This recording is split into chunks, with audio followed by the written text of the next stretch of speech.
Good morning.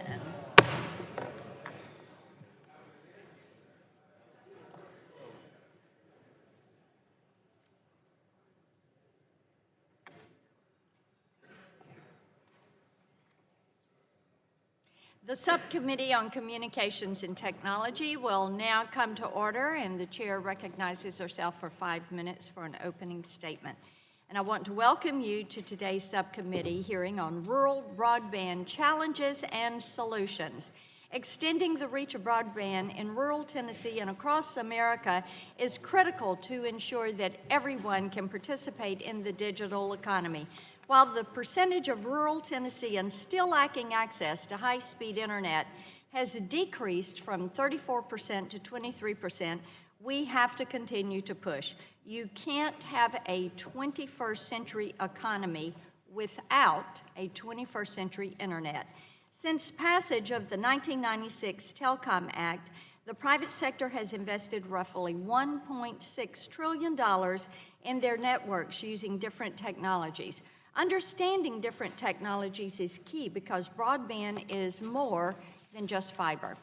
Moreover, we should acknowledge private investment in rural deployment and ensure that government-based solutions complement private investment instead of competing with it. For example, I'm pleased to have the Satellite Industry Association testifying so we can learn about the strides they're making to deploy modern satellites capable of delivering broadband internet anywhere in the country. Almost 6 months ago, I chaired a hearing on closing the digital divide. Hearings are useful, but as chairman, I like to focus on results. Today's hearing allows us to check our progress, finding solutions, and getting work done. I'm proud to report the members of this subcommittee have worked together and accomplished quite a bit when it comes to expanding broadband access in rural America. In March, Congress passed Airwaves Act, the most significant rural broadband legislation to become law in the last 6 years. The bill was named in honor of the ENC Committee Staff Director Ray Baum, who passed away earlier this year. Ray was a champion for rural America, and naming this bill for him is a fitting tribute. Airwaves Act incorporated several legislative proposals we examined at our hearing in January. I will let our subcommittee members discuss their legislative solutions, but I would like to highlight a couple that positively impact the people of Tennessee and Americans everywhere. Ms. Ashew and Mr. McKinley took the reins on broadband conduits. The idea that the Department of Transportation should facilitate broadband infrastructure on highway projects that use federal dollars. I'm pleased we could work with Ms. Ashew, who had this great idea, common sense, and we finally got it done. Mr. Kinzinger and Mr. Loebsack worked together to require the FCC to study the potential of using spectrum more efficiently for rural areas. Lastly, our full committee, Chairman Greg Walden, took on the difficult issue of ensuring the solvency of the broadcaster's relocation fund. Wireless broadband providers spent over $19.8 billion at auction for TV spectrum. Ensuring the solvency of the relocation fund is crucial to getting this spectrum to use for broadband, especially in rural areas. After passage of Airwaves Act, the subcommittee passed 2 more rural broadband bills: the Precision Ag Connectivity Act from Mr. Latta and Mr. Loebsack, the Access Broadband Act from Mr. Tonko and Mr. Lance. These bills were reported out of full committee last week. All of this shows that Congress can, in fact, roll up our sleeves and get things done. Rural broadband remains a challenge, and there are still unserved areas that need to be connected. With limited federal dollars to go around, we simply cannot afford to allow overbuilding to take place while so many areas are left completely unserved. We need to encourage states to find solutions that best suit their needs. We'll not stop working, and I'm proud to lead the subcommittee in working with the president to find good bipartisan solutions. I yield the balance of my time to Mr. Lance. Thank you, Chairman Blackburn. I have introduced the Airwaves Act with Ranking Member Doyle, which, among other things, would help spur rural broadband deployment by dedicating 10% of spectrum auction proceeds under the bill to rural broadband. Had this rural dividend been in place during the previous 2 spectrum auctions, over $6 billion would have been raised for rural bailout. Build-out. I think that it's incredibly important that rural America be treated the same way as the rest of America. It is also important that we recognize that any federal funds for broadband deployment will be finite. I've worked hard to pursue policies to ensure coordination between various agencies. Mr. Chairman, I ask unanimous consent to introduce a coalition letter of support for the Airwaves Act, and it includes the African American Mayors Association, the American Library Association, the National Black Chamber of Commerce, and the Taxpayer Protection Alliance.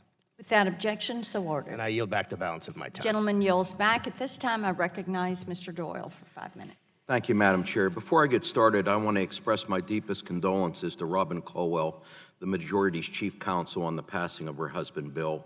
I know Robin and her family are grieving their loss, but our thoughts and prayers are with her and her family. Madam Chair, thank you for holding this hearing. We live in a divided nation when it comes to broadband access. All too often, people living in urban areas are the digital haves, whereas those living in rural areas are being left behind with few or no choices, higher prices, and lower speeds. As I and many of our colleagues have said in the past, if we're going to bring more broadband to rural America, our government needs to make a sustained investment in building out more infrastructure. That's why I'm proud to support Ranking Member Pallone's Lift America Act, which would dedicate $40 billion to building out broadband infrastructure in the unserved and underserved parts of the country. We also need to give communities like Pine Tops the freedom and flexibility to provision their own service. That's why I'm proud to continue to support Ms. Eshu's Community Broadband Act. Ms. Corker-Craig, reading your testimony, reiterates exactly why this is such an important option for rural communities. I'm also proud to have introduced the Airwaves Act with Mr. Lance. This bill directs the FCC to conduct a number of spectrum auctions, as well as to make significant amounts of new unlicensed spectrum available. The bill would set aside a portion of the revenue from those auctions for the deployment of new wireless broadband infrastructure in served and underserved parts of rural America. Mr. Aiken discusses in his testimony a number of the bands in the bill which would be ideal for build-out of broadband in rural areas, specifically the Citizens Broadband Radio Service, or CBRS, and the lower C-band. It's important to keep in mind that these bands could be structured in a way that would enhance rural broadband deployment, but they don't have to be. The Commission has currently considered changes to both these bands. The CBRS band was envisioned as a model for an innovative new spectrum licensing system that would cover smaller areas than traditional cellular licenses.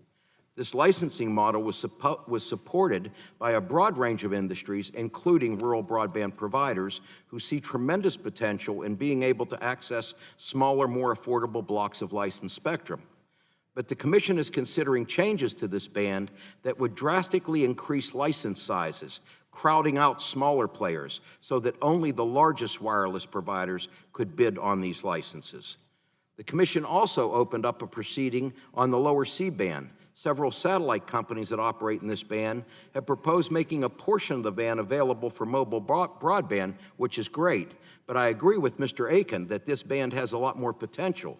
The rest of the band could be shared between satellite operators and broadband providers using fixed wireless service. This proposal has the potential to greatly expand broadband deployment in rural parts of the country. In both of these bands, the Commission has before it 2 roads. They can work to make as much spectrum available for mobile broadband services. At the last hearing we had on that topic, every witness acknowledged 5G would not solve rural-urban broadband divide. Or the FCC can adopt spectrum policies that brings broadband to all Americans. I think it's important for members on this subcommittee to realize that these are the decisions that the Commission is making right now that could affect the future of broadband in rural communities. And with that, Madam Chair, I want to yield the remainder of my time to Mr. Butterfield. Thank you very much, Mr. Doyle, for yielding time this morning, and thank all of the witnesses for their testimony. Madam Chairman, one of the privileges extended to members of this committee is to introduce their constituents when the committee invites them to testify. So you can imagine my surprise when I learned that the committee had extended an invitation to one of my constituents from the town of Pine Tops, North Carolina, population 1,300, to serve as a witness for today's hearing on rural broadband. The town is a small rural community located in my district in Edgecombe County. The town, with a population of 1,300, comprises an area of about 1 square mile.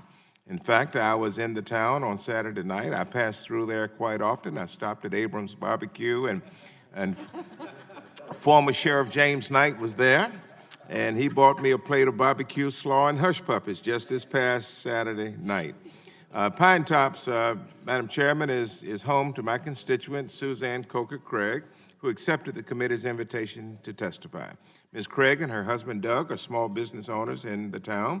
Before starting her business in 2010 that continues to grow, Ms. Craig was Director of Advocacy Programs for the North Carolina Hospital Association. She served as Pine Tops Town Commissioner from 2009 to 2017, played a key role in securing high-speed internet service for the constituents in the town. And so I'm proud to welcome Suzanne to the committee. Suzanne will share with her experience of living in an extremely rural community and the challenges that she and others face when not connected to the digital world. Thank you for yielding this time, Madam Chairman and Mr. Doyle. At this time, I will yield back. Gentleman yields back. At this time, I recognize Mr. Walden, Chairman of the full committee, for 5 minutes for an opening. Thank you, Madam Chair, and I want to thank my colleagues and certainly our panelists for being here today. Mr. Butterfield, we would have thought we'd get to sample some of that fine barbecue from, yeah, okay, we got you that on the record. I want to welcome our witnesses, as I said, and really appreciate your being here. In particular, I want to thank my constituent, Ms. Jenny Ward from the Wallowa Memorial Hospital, from coming here all the way from Wallowa County. She's there in Enterprise, a population of 1,916 people.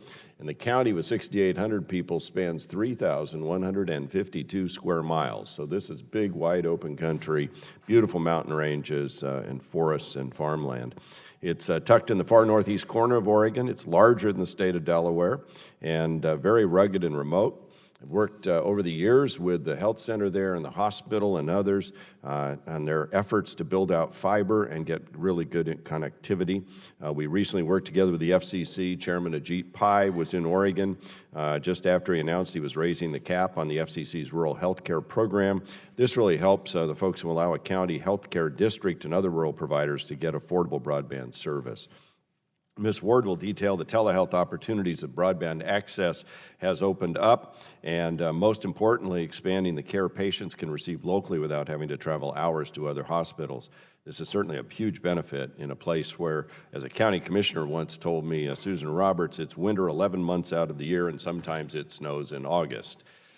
That's true. Telemedicine, however, is only one example of the opportunities provided by broadband access in our rural communities all across America. Eastern Oregon University, Blue Mountain Community College, and others are taking advantage of distance learning to expand access to higher education to isolated communities. Farmers and ranchers across America, and certainly my district, are using precision agriculture more and more to regulate their inputs.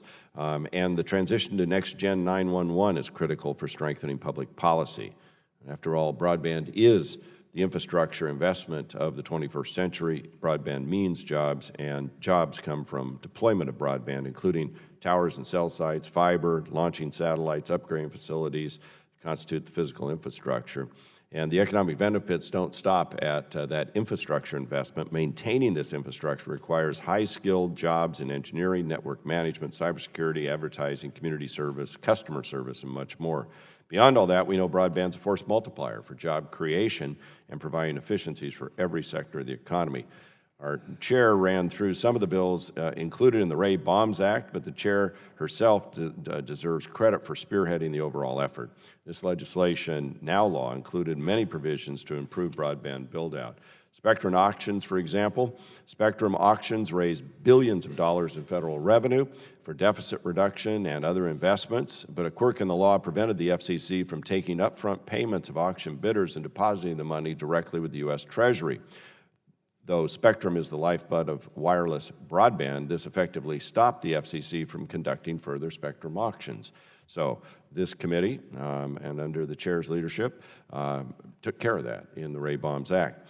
Airwaves Act fixed this by including a bipartisan bill from Mr. Guthrie and Ms. Matsui that allows the FCC to deposit legally upfront payments directly with the Treasury. And as a result, the FCC is now moving forward with its upcoming Spectrum Frontiers auction, which will make more high-band spectrum available for 5G. Airwaves Act signed into law March 23rd. As you've heard, I have a feeling the bill's namesake, Ray, who was from Eastern Oregon and actually represented Wallowa and Union counties in the state legislature and called them God's country. Be very proud of our efforts then and now. And while some may have been content with that accomplishment that we did earlier this year, this subcommittee continues to process important bills through regular order. And just last week, the full committee took up 4 more bills that were unanimously approved by this subcommittee. So these bipartisan bills include Mr. Tonko and Mr. Lance's Access Broadband Act, which is an important and necessary step to coordinate funding for broadband across different agencies. We also passed Mr. Latta and Mr. Lobsak's Precision Agriculture Connectivity Act, which requires the FCC and the U.S. Department of Agriculture to form a task force to evaluate the best ways to leverage broadband for modern high-tech farming and ranching. These bills illustrate what we can accomplish when we work together, as we do often on a bipartisan basis. However, other members have put forward bills to address rural broadband challenges, and these proposals will deserve our attention and consideration as well. And I expect we'll hear about some of those today, and we'll continue to work on those. Look forward to this hearing as a follow-up to our January hearing on closing the digital divide and the numerous other infrastructure-related hearings we've conducted this Congress. So we've got more work to do to improve access for telehealth, precision agriculture, education, and jobs across America. But I want to thank Ms. Word for being here today. We really appreciate your coming out. Look forward to your testimony. I'll say in advance we have another hearing going on at the same time, so I'll be bouncing back and forth. But we have the testimony from all of you, and we appreciate your input. Well, Mr. Chair, I yield back the balance of my time.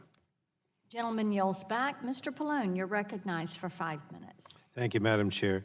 From the start of the Trump administration, there has been a bipartisan call to modernize America's infrastructure, including expanding broadband to communities that need it. And this takes significant resources and cannot be done simply through deregulation or streamlining processes. Actual investments are needed, and we must see states and local governments as partners, not adversaries.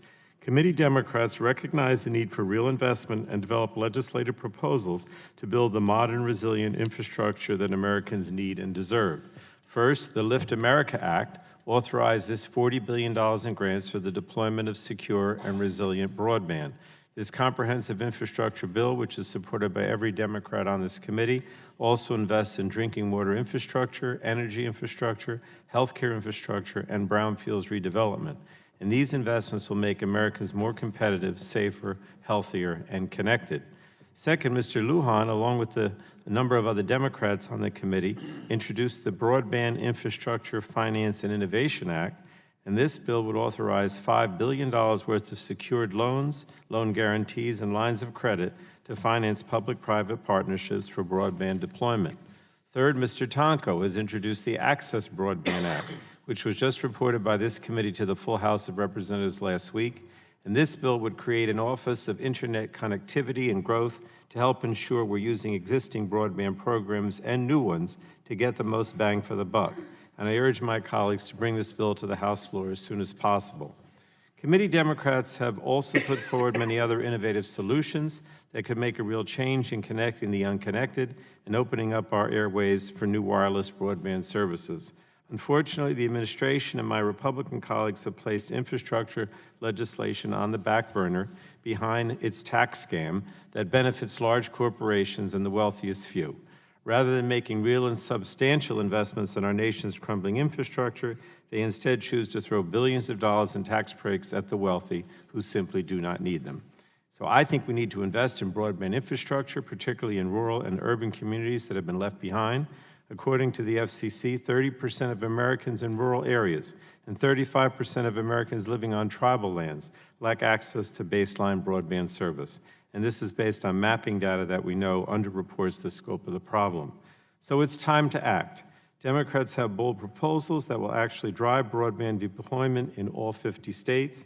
These proposals are technologically neutral and open the door to all internet service providers that can deliver fast and secure broadband access. We need to think outside the box in our effort to connect all Americans to the benefits of the internet. So I look forward to hearing from our witnesses on how we can ensure access to high-speed broadband throughout America, including rural communities. And on a brief personal note, if I could just say, I was incredibly saddened to hear that Robin Caldwell of the subcommittee's majority staff lost her husband, Bill, over the weekend following his battle with cancer. And I want to offer our deepest condolences from the Democratic side and sympathies to her and her family in this trying time. I yield back, Madam Chair. Gentleman yields back. Is anyone no one seeking to claim his time, and we appreciate so much the thoughts and condolences for Robin, and we know that you all wish Robin and her girls well during this sad time. This concludes our member opening statements. The chair would like to remind members that pursuant to the committee rules, all members' opening statements will be made a part of the record. We want to thank all of our witnesses for being here today and taking the time to accept the invitation and come before the subcommittee. Today's witnesses will have the opportunity to give their opening statements, followed by a round of questions. Our panel for today's hearing, will include Mr. Tom Strout, President of the Satellite Industry Association, Mr. Justin Fordy, Senior Director of Government Relations at Midco, Mr. Claude Aiken, President and CEO of the Wireless Internet Service Providers Association, Mr. John May, President of Ag Solutions and the Chief Information Officer at John Deere and Company, Ms. Jenny Word, Associate Administrator and Chief Nursing Officer at Wallowa Memorial Hospital in Oregon, and Ms. Suzanne Coker-Craig, a former commissioner of the town of Pinetops and the current managing partner at Curiosities of Pinetops. We appreciate each of you being here today, and we appreciate your testimony. We will begin with you, Mr. Strout, 5 minutes for your opening statement. Chairman Blackburn, Ranking Member Doyle, and distinguished members of the subcommittee, thank you for having me testify here today. I'm Tom Strout, President of the Satellite Industry Association. Satellite communications services are positioned to be the keystone for bringing 21st century broadband capabilities to the entirety of the United States. These services are capable of providing broadband to rural and remote areas of the country where it remains uneconomical for terrestrial services to deploy and provide both speeds and prices comparable to terrestrial alternatives. These services are available directly to the consumer today, covering all 50 states and delivering broadband offerings up to 100 megabits per second. Satellite broadband is also used by business and government enterprises for both fixed and mobile purposes, using a range of spectral bands to deliver assured access to broadband communications. Further, satellites are providing critical backhaul internet connectivity to local internet service providers and community institutions in remote locations. Today, approximately 2 million customers nationwide are enjoying high-quality satellite broadband services at reasonable rates and at speeds that meet and exceed the FCC's definition of broadband service. The satellite industry is investing tens of billions of dollars to innovate and increase broadband connectivity to the U.S. and across the globe. High-throughput satellites, for example, relying on frequency reuse and spot beam technology to produce increased output factors upward of 20 times that of traditional satellites. The industry has seen similar increases in the capacity of its systems. The first broadband satellite began service in 2008 with a capacity of 10 gigabits per second. Today's satellites have capacities of up to 260 gigabits per second, a number expected to increase to 1,000 gigabits per second by the end of the decade. These terabit capacity geostationary satellites will provide orders of magnitude capacity increases. In another highly anticipated advancement in the industry, thousands of new high-throughput non-geostationary satellites will soon join existing operators in low Earth and medium Earth orbits to provide additional high-speed broadband at low latency levels. Indeed, prototypes of these satellites have already begun to launch. As Congress develops its broadband policies, it should consider the many positive attributes of satellite broadband. These include, number one, competition. Just as it has with radio and television services in the past, Satellite services provide market-based competition to terrestrial broadband services. Satellite broadband brings additional package options, pricing, and innovative services to consumers, often in areas with only a single or small number of providers. Number two, wide geographic coverage. To address the digital divide, broadband services need to be available for the most rural and remote areas of the country. The nature of satellite's wide coverage ensures that all communities within the satellite's footprint receive the same quality of service, whether they are remote communities or big cities. Public policy makers should leverage terrestrial-style incentives with satellite's geographically independent cost structure to achieve universal communication services. Number three, availability. Unlike terrestrial service, satellite broadband is available today across a significant portion of the country without the build-out of additional infrastructure. Customers can obtain satellite broadband services by simply ordering and awaiting at-home installation. Number four, cost efficiency.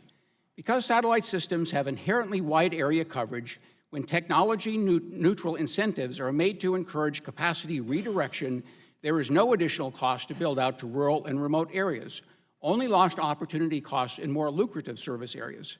This is unlike terrestrial services, where the low density of rural and remote areas makes it costlier and in most cases not economically viable to build out and cover these areas. And five, reliability.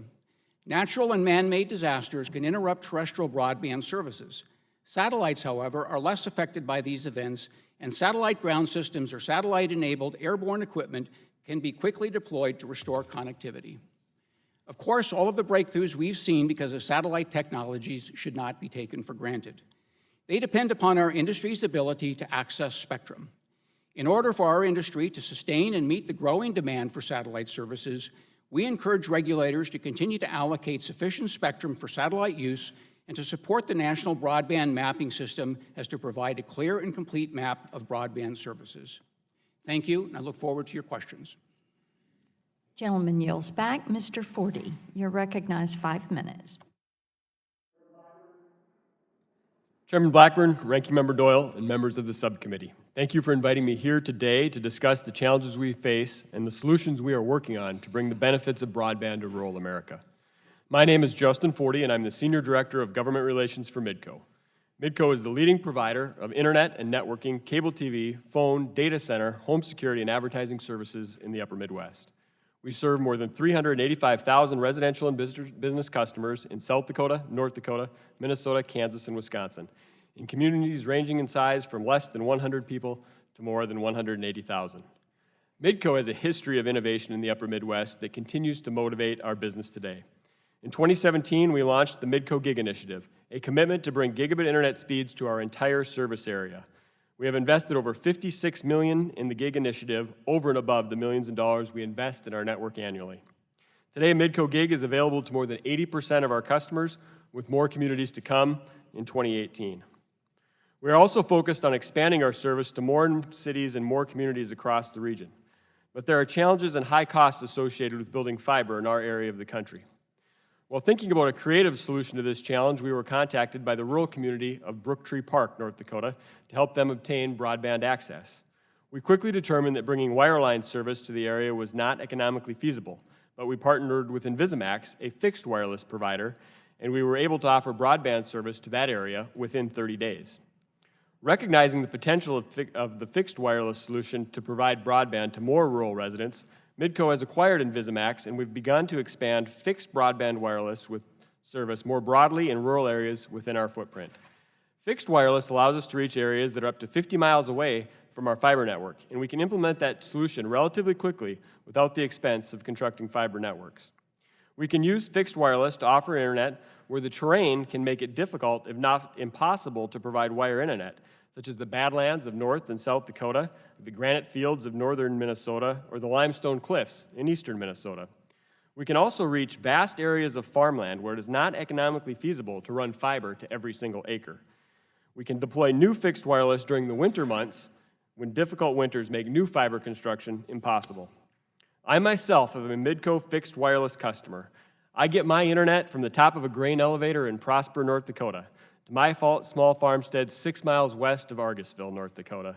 On a normal day, my 3 kids are streaming video or other content, while my wife is using the internet to run a small business. This service has been a great asset to our family. Even today, it allows me to keep an eye on the farm from Washington, D.C. through a video and security system enabled by fixed wireless.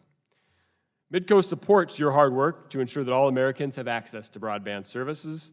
We greatly appreciate the bipartisan commitment of this committee to produce bills that nurture a broadband deployment-friendly atmosphere.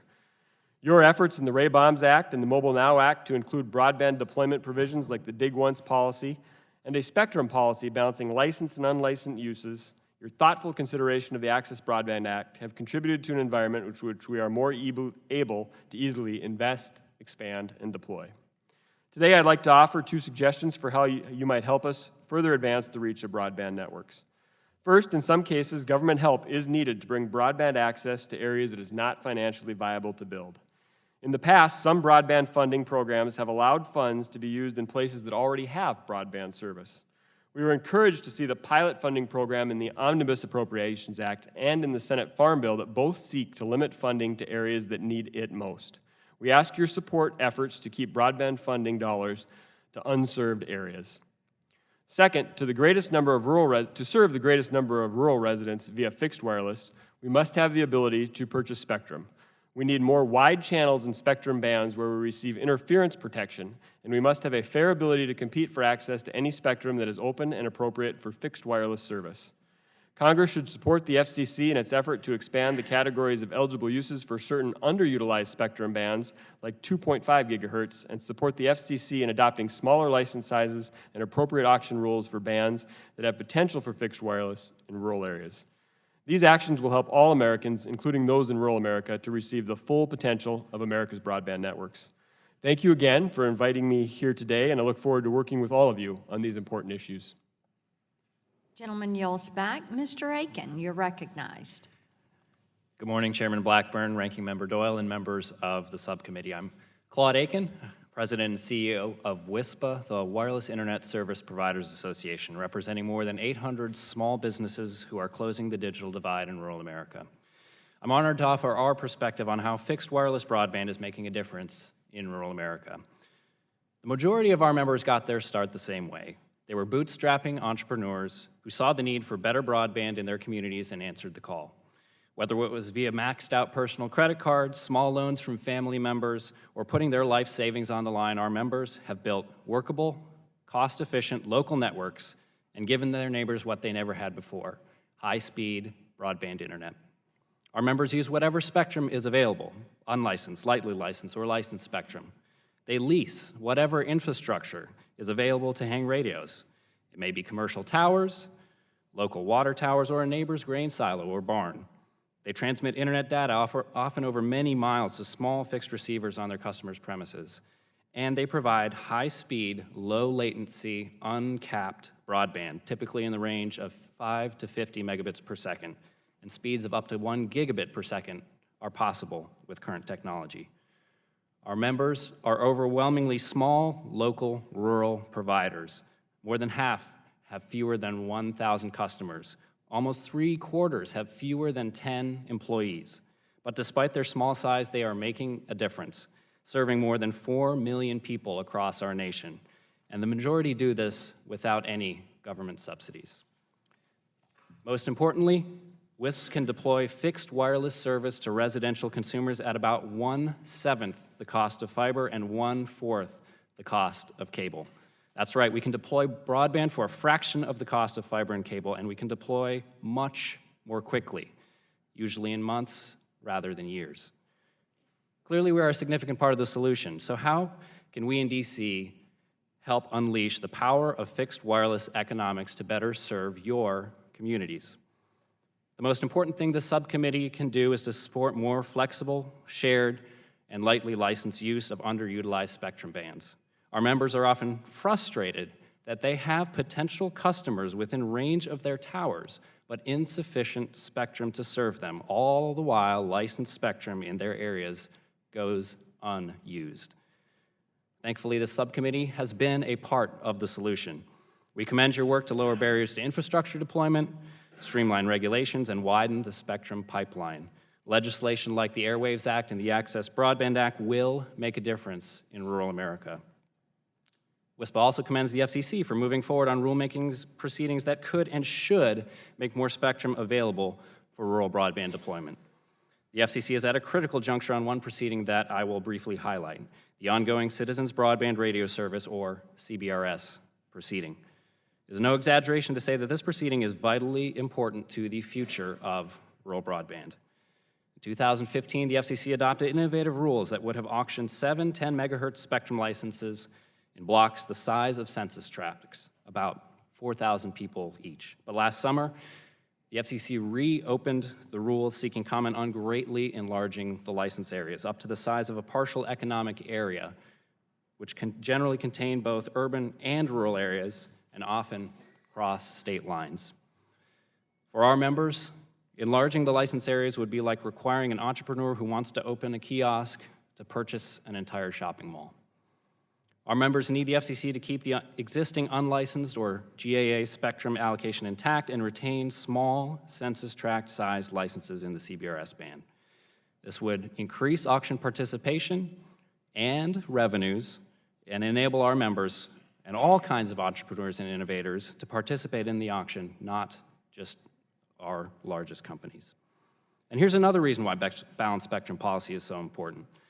If rural service can be deployed at much lower cost by fixed wireless providers, there is much less need for doling out subsidies to large carriers to offset their much higher costs. For example, Zirkle Wireless in Colorado is serving areas with 1 person per square mile without any government subsidies.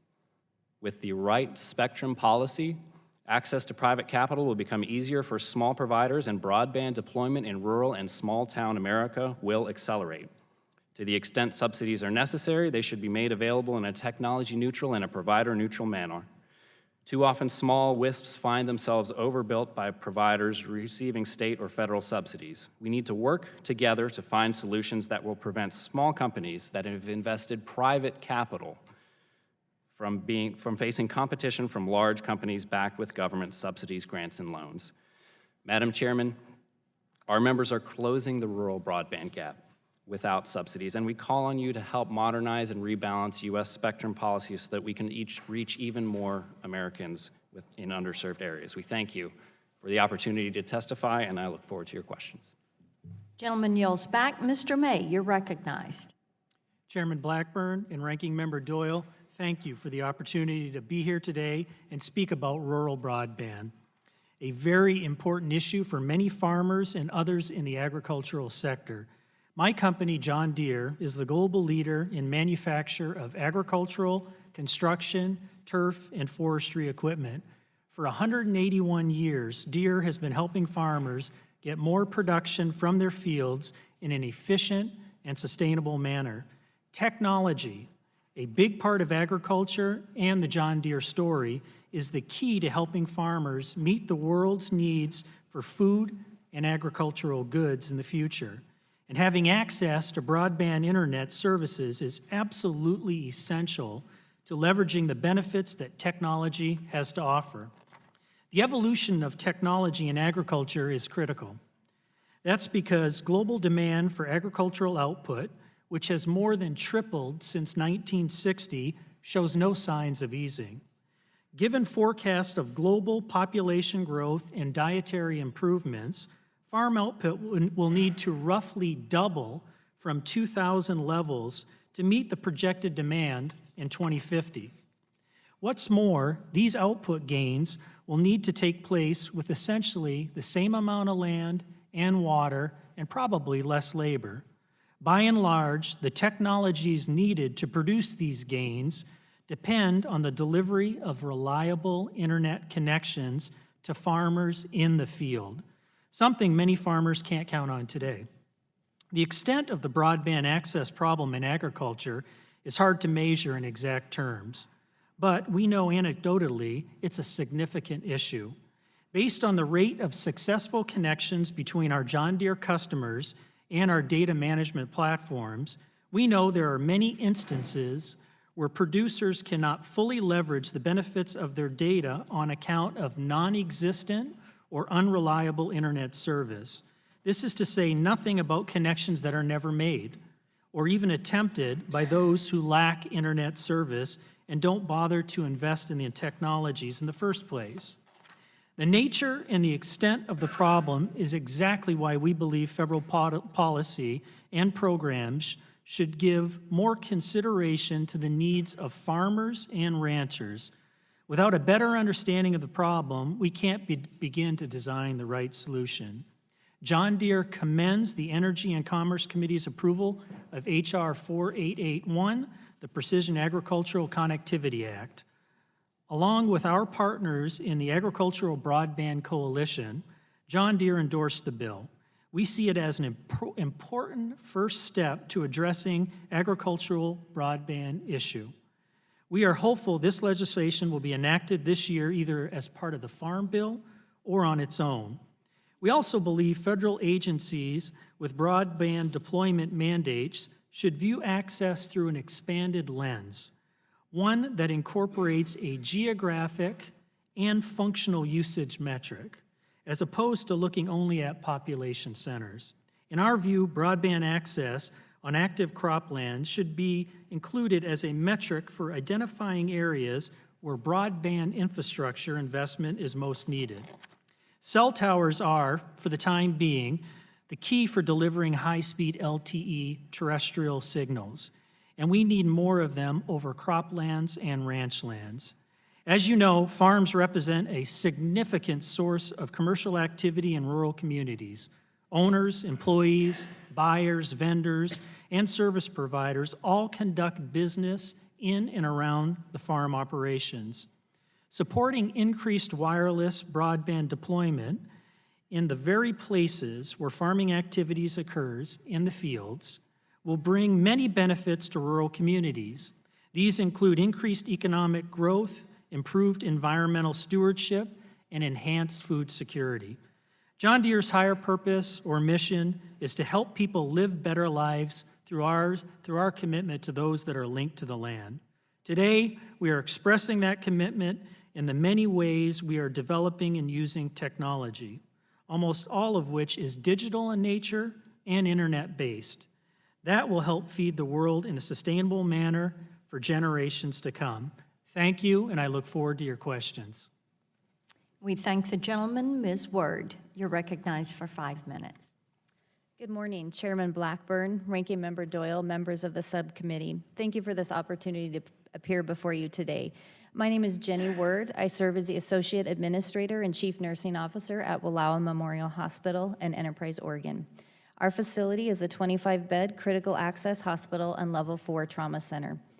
I am proud to report we have been named one of the top 20 critical access hospitals in the nation for the past 2 years. Our hospital serves Wallowa County, and as Congressman Walden referred to before, has a population of just under 7,000 people spread over 3,152 square miles in frontier northeastern Oregon. That's a population density of 2.2 persons per square mile. The next nearest hospital, also a critical access hospital, is 65 miles away. I would like to focus my testimony on the important role broadband plays in bringing telehealth services to rural and frontier areas. Our hospital provides a wide array of services, but not all the services our community needs. Telehealth has enabled us to fill this gap and ensure access to high-quality care in our frontier county. In my written testimony, I provided 3 examples that illustrate the life-saving role telehealth can play in areas like ours. Broadband infrastructure is a foundation on which providers like ours can use telehealth technology to meet health crises like these. Moving forward, reliable, affordable broadband in homes and remote rural hospitals and clinics will be critical as we transform the current healthcare delivery system. Our goal is a system that effectively coordinates care for our patients, rewards value, improves quality and patient safety, and reduces costs. Broadband is the linchpin of that effort. We are fortunate in Wallowa County to have good broadband infrastructure, but even so, our county has many remote areas that do not yet have broadband connectivity. Nationwide, the Federal Communications Commission reports that 34 million Americans still lack access to adequate broadband. Oregon has made significant progress in the deployment of broadband connectivity.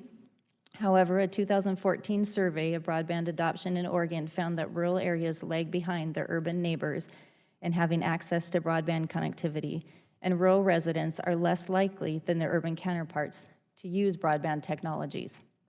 The Mississippi State Extension Service Index identified Wallowa County as one of 10 Oregon counties with the highest digital divide index. Congress took steps in the fiscal year 18 omnibus appropriations bill to address the digital divide, and the FCC recently increased funding available through the Rural Healthcare Program, which supports broadband adoption for the nonprofit rural healthcare providers. We applaud both of these actions and thank you for your role in making them a reality. As these programs are implemented, we look forward to taking advantage of these new resources. Finally, I'd like to say something about telehealth. The potential for telehealth to expand access to medical treatment seems limitless, especially in rural and frontier areas where vast distances make it difficult to get to a doctor or to a hospital. However, there are barriers preventing us from realizing that potential.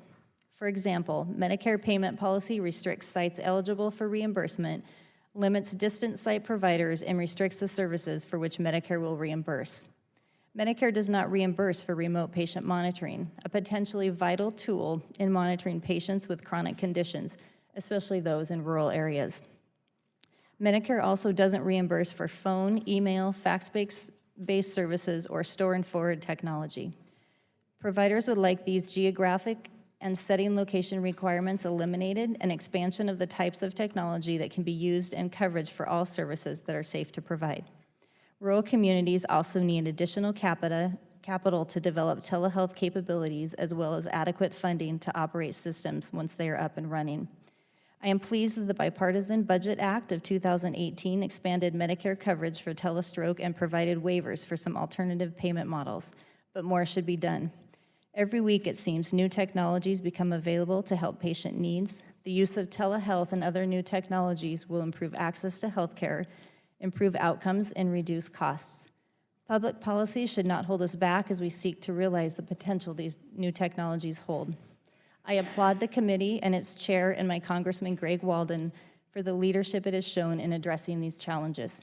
There is certainly more work to do, and Wallowa Memorial Hospital and other rural hospitals stand ready to work with you in that effort. Thank you. Thank the gentlelady. Ms. Coker-Craig, you're recognized for 5 minutes. Microphone, just, Thank you. well, pull it closer and punch it once so we can get it on. It's on now. Okay. So, thank you all for your invitation this morning. Appreciate the opportunity to be here, and thank you to Congressman Butterfield for the introduction. Glad to hear you're hanging out at Abrams. My name is Suzanne Coker-Craig, and I'm a small business owner and former commissioner in the town of Pine Tops, North Carolina. Our little town is 65 miles east of Raleigh and is centrally located between Greenville, Wilson, and Rocky Mount. We have a significant number of our residents who live well below the poverty level, and we're located in Edgecombe County, which is one of the poorest counties in the state. Unlike much of North Carolina, our local population has declined over the last 20 years, and we struggle to attract and keep college-educated people as well as small businesses and small industry in our area. Even with all of these challenges, Pine Tops is a wonderful community and what I consider to be the best part of North Carolina. We have all the benefits of small-town life, but are an easy drive to small cities around us. We're a great place to live and to raise a family, and in March of 2016, our little town got symmetrical gigabit-speed broadband internet service that made my 25-year-old nephew in Raleigh jealous. But our own state legislature has constantly fought to disconnect us and take away the best economic, educational, and lifestyle benefit we've had in 50 years. Like most small areas, ours got left way behind in the technology boom. As the internet exploded, we struggled to get much more than a dial-up connection. Our only provider showed little interest in upgrading their antiquated services beyond what they billed as high-speed internet, which was defined as up to 10 megabits of service. Speed tests commonly showed that that was really between 4 and 6 megabits download with less than 1 megabit upload, and that was within a quarter mile of their hub.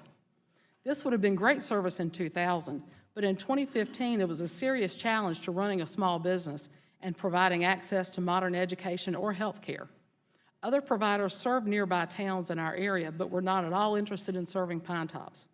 So around 2008, the city of Wilson, which is 17 miles west and in neighboring Wilson County, began providing gigabit speed fiber to the premises internet service to their citizens. They borrowed money from private investors and have repaid them with revenues from the network without using taxpayer dollars. The city of Wilson has provided electric service to the town of Pine Tops for well over 40 years and has been a great partner for our little town. So we asked Wilson if they could bring that fantastic internet service our way. Well, in 2011, the North Carolina General Assembly passed a law that not only puts significant restrictions on building municipal broadband networks, but also specified that Wilson could not take their network beyond the Wilson County line, which was 6 miles away from Pine Tops. So we were sentenced by our own legislature to being 6 short miles away from technology that could help us help ourselves. In 2015, the FCC preempted that state law and opened a window for Pine Tops to invite Wilson to bring their internet service, which is called Greenlight, to us. So in March of 2016, Pine Tops residents eagerly began signing on as Greenlight customers. I spoke with several people in town who telecommute or have small businesses, and the difference in service was amazing. One neighbor who works for a large banking operation described downloading and uploading her daily work files in 15 minutes instead of the hours it had taken with the fastest service that CenturyLink could provide. A small furniture manufacturer in town reported downloading large files from international customers in an hour or 2, rather than the 12+ hours it had taken earlier. A local fire chief was able to use for the first time online video resources to train his volunteer firemen. Families with multiple children no longer had to timeshare to finish their online assignments. The service was fantastic, and we on the town board were working to promote Pine Tops as the little town with symmetrical gigabit internet service. But once again, our legislature betrayed us. The state sued to overturn the FCC's ruling, and they won. Greenlight would have to be forced to leave Pine Tops, and we'd be forced to take 10 giant steps back economically. About the same time, Hurricane Matthew hit, and we were flooded terribly. The Greenlight techs were there within hours of the roads opening and hooking up the emergency shelters and the disaster operations. Our town board, with the enthusiastic backing of the residents and business, were eager to fight to keep Greenlight, and so we were able to get an exemption with a lot of fighting that would allow Pine Tops to keep Greenlight, but if another provider came in providing fiber services, Greenlight would have to leave, and we couldn't get language in the legislation that would make that service have to be comparable or serve everyone in town. So we got the exemption, and we were happy with that. But now Suddenlink has decided that since they didn't want to serve us with basic service, now they're bringing fiber to Pine Tops. So Greenlight has to leave. Good internet service in today's economy is as essential as electric power was in the 40s and 50s. Rural areas and small towns then had to be creative and resourceful and rely on municipalities and co-ops to provide electricity in areas that private providers weren't willing to serve. If not for the forward-thinking leaders of that time, it's hard to imagine how small-town America would have survived. We still have to be creative and resourceful in keeping our towns alive. We have to be given the freedom to use all the tools we have. I need to emphasize that while Pine Tops now has broadband access, that great service is limited to our 1 mile square town limits. Wilson would be connecting those homes in small towns and farms and outlying areas if the state barriers didn't exist. The solution to getting rural communities connected will not come from one-size-fits-all legislation. It will not come from waiting for large providers to come to our communities. Ladies' time has expired. If you can wrap up. Yes, ma'am. Sorry about that. You are perfectly fine. We are so appreciative that each of you are here. We appreciate your testimony. This concludes our testimony, and we will now move into our Q&A portion of our hearing, and I will yield myself 5 minutes for questions. Mr. Strout and Mr. Aiken, I want to start with you. In your testimony, you mentioned existing alternatives in the marketplace to a big government approach that removes the ability for states to make important decisions that directly impact their financial health. And One of the bills that does cause me concern is the Community Broadband Act, which I think would threaten to undo much of the progress that is being made across the country. And the bill is essentially a further-reaching version of the FCC's failed 2015 Municipal Broadband Order, which basically preempted the fiscally responsible measures that Tennessee had put in place regarding municipal networks. So Mr. Strout, can you expand on the differences, the specific advances that some of your member companies have made in recent years that have positioned them to be competitors in the broadband market across the country? And is there anything additional that we can do to help increase competition? And then, Mr. Aiken, to you, kind of looking in that same vein, but from the wireless side, talk about how fixed wireless has become a viable alternative, and are there specific examples that might be illustrative to the committee? So, Mr. Strout, to you first, please, sir. Yes, as I noted in my testimony, certainly the most important things that our members have done is to increase the capacity of the satellites that have been launched, as well as the speed, which ultimately makes the services more cost-effective. So I noted just the change in the last 10 years. There's been a 20 times increase in the capacity of the satellites. Satellite services start at $49 a month. So those are the two and three most important things that the industry has done. As I also noted, there are plans to launch additional LEO satellite systems. To give you a sense of that, there are approximately 1,700 satellites on orbit today. There are satellite applications that have either been granted or pending at the FCC for over 18,000 satellites. So the growth in the industry is tremendous. The capacity that will be available is increasing accordingly. And the thing that is most important to us is continued access to spectrum and technology neutrality. Without spectrum, we do not have the opportunity to grow, and we just want to make sure that neither Congress nor the FCC weights the scale against any one industry against the other. Okay. Mr. Aiken? Thank you for the question. You know, I think it's best illustrated with a story. You know, many farms across our great country are not connected to broadband, and this was the story of Lone Oaks Farm in Middleton, Tennessee, that didn't have any broadband connectivity to the farm. Along came Crossroads Wi-Fi, a fixed wireless provider who offered a robust business-grade broadband connection to that farm. Using the spectrum band that I mentioned in my opening testimony, the CBRS band. And through that broadband connection, that 2,000-acre farm was on the short list to be considered by the University of Tennessee for purchase. The University of Tennessee purchased that farm, turned it into a 4-H state facility and a research institution. And that small local provider was able to grow the bandwidth with the university. And it's just a great story of how a small provider can provide big solutions to rural America. I appreciate that, and that is a beautiful property. Mr. Forty, permitting issues are a struggle. And I would assume small providers are disproportionately impacted, but we hear about permitting issues regularly. But they talk about the burdensome application process. And I wish you would elaborate on that, and also the fact that the Senate now has a discussion draft that would streamline small cell deployments.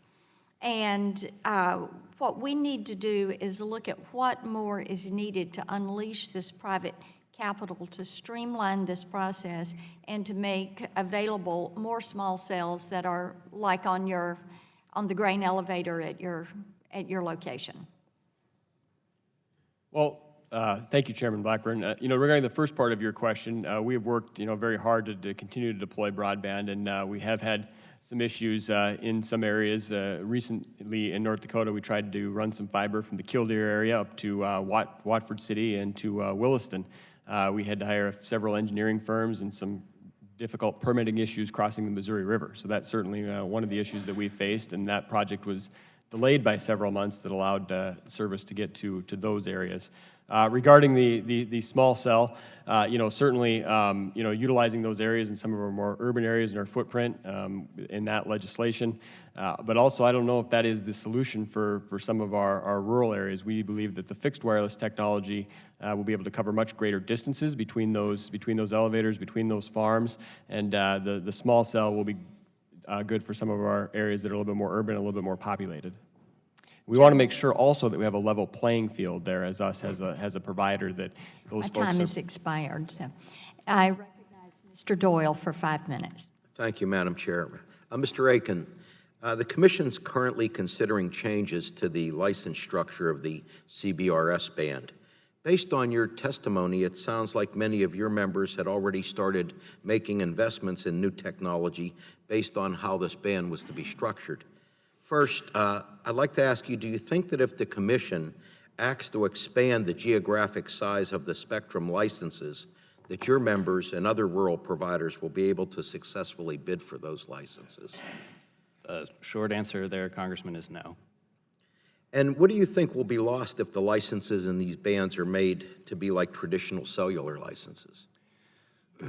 So this band it's absolutely critical to expand rural broadband. As you mentioned, a number of our members have already built out in the band. We polled our members, over 60% of them had made investments in reliance on the rules, and these are, like I said in my testimony, these are small companies providing big service in rural America, and this would hamper their ability to reach new customers that are within range of their towers. So basically, it's your opinion that expanded license size will actually hurt the deployment of broadband in rural areas? I believe so, and we have a proposal before the FCC that's backed by a large number of rural providers that would retain some small area licenses that would enable our providers to participate in the auction.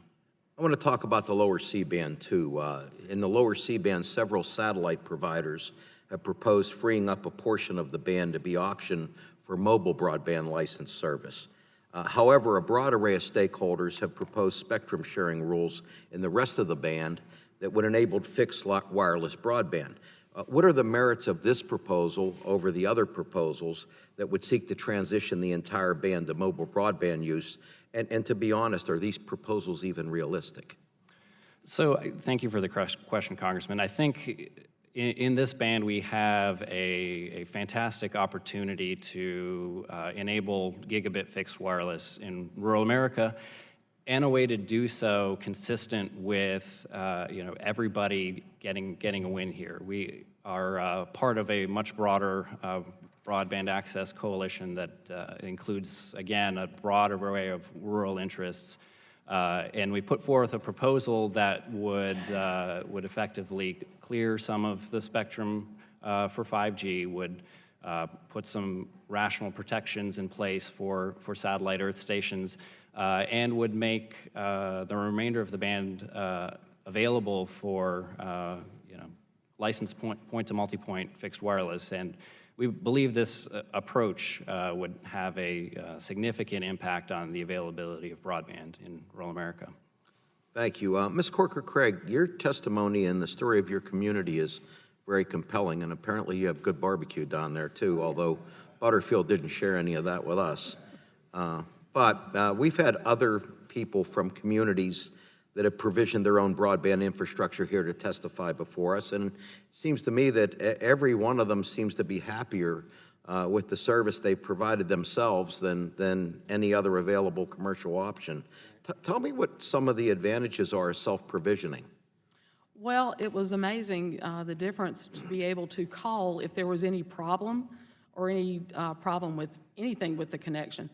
To call and you talk with someone in Wilson who knew where Pine Tops was, and the speed and the reliability of their their services and technician were amazing. They know us. They're our friends and neighbors. We could usually get things fixed, sometimes within a couple of hours. Sometimes they could do it over the phone, but if not, they would have a technician there sometimes in 30 minutes. and it was just a tremendous asset to a business. When you're operating a business, that time is money, and when you are having to wait for 2 and 3 days for a technician to come and fix your internet, it's well worth it to switch over to Greenlight. Yeah. Well, Madam Chair, I see my time has almost expired, so I'll yield back.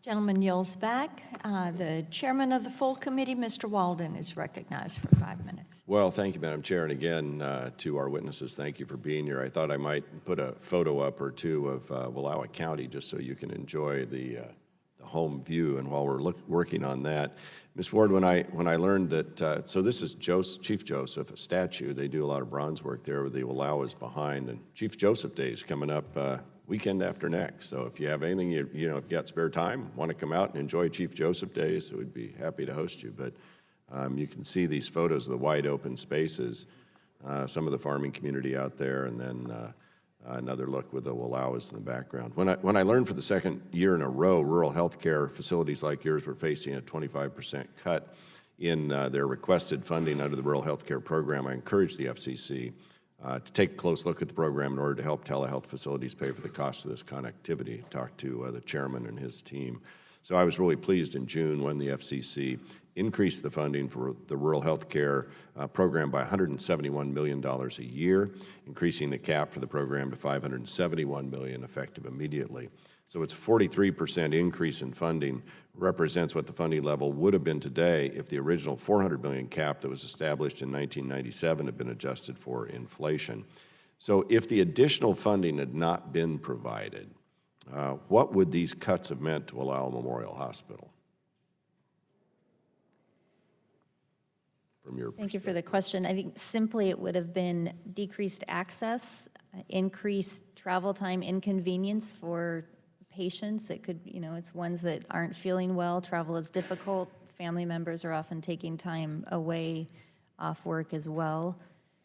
And then increased cost to the patient and to the community to provide services that, or allow services out of town. And in your testimony, you identified several barriers to expanding telehealth. You mentioned restrictions on Medicare reimbursements for remote patient monitoring, burdensome state licensing requirements, and the capital associated with developing and maintaining telehealth programs.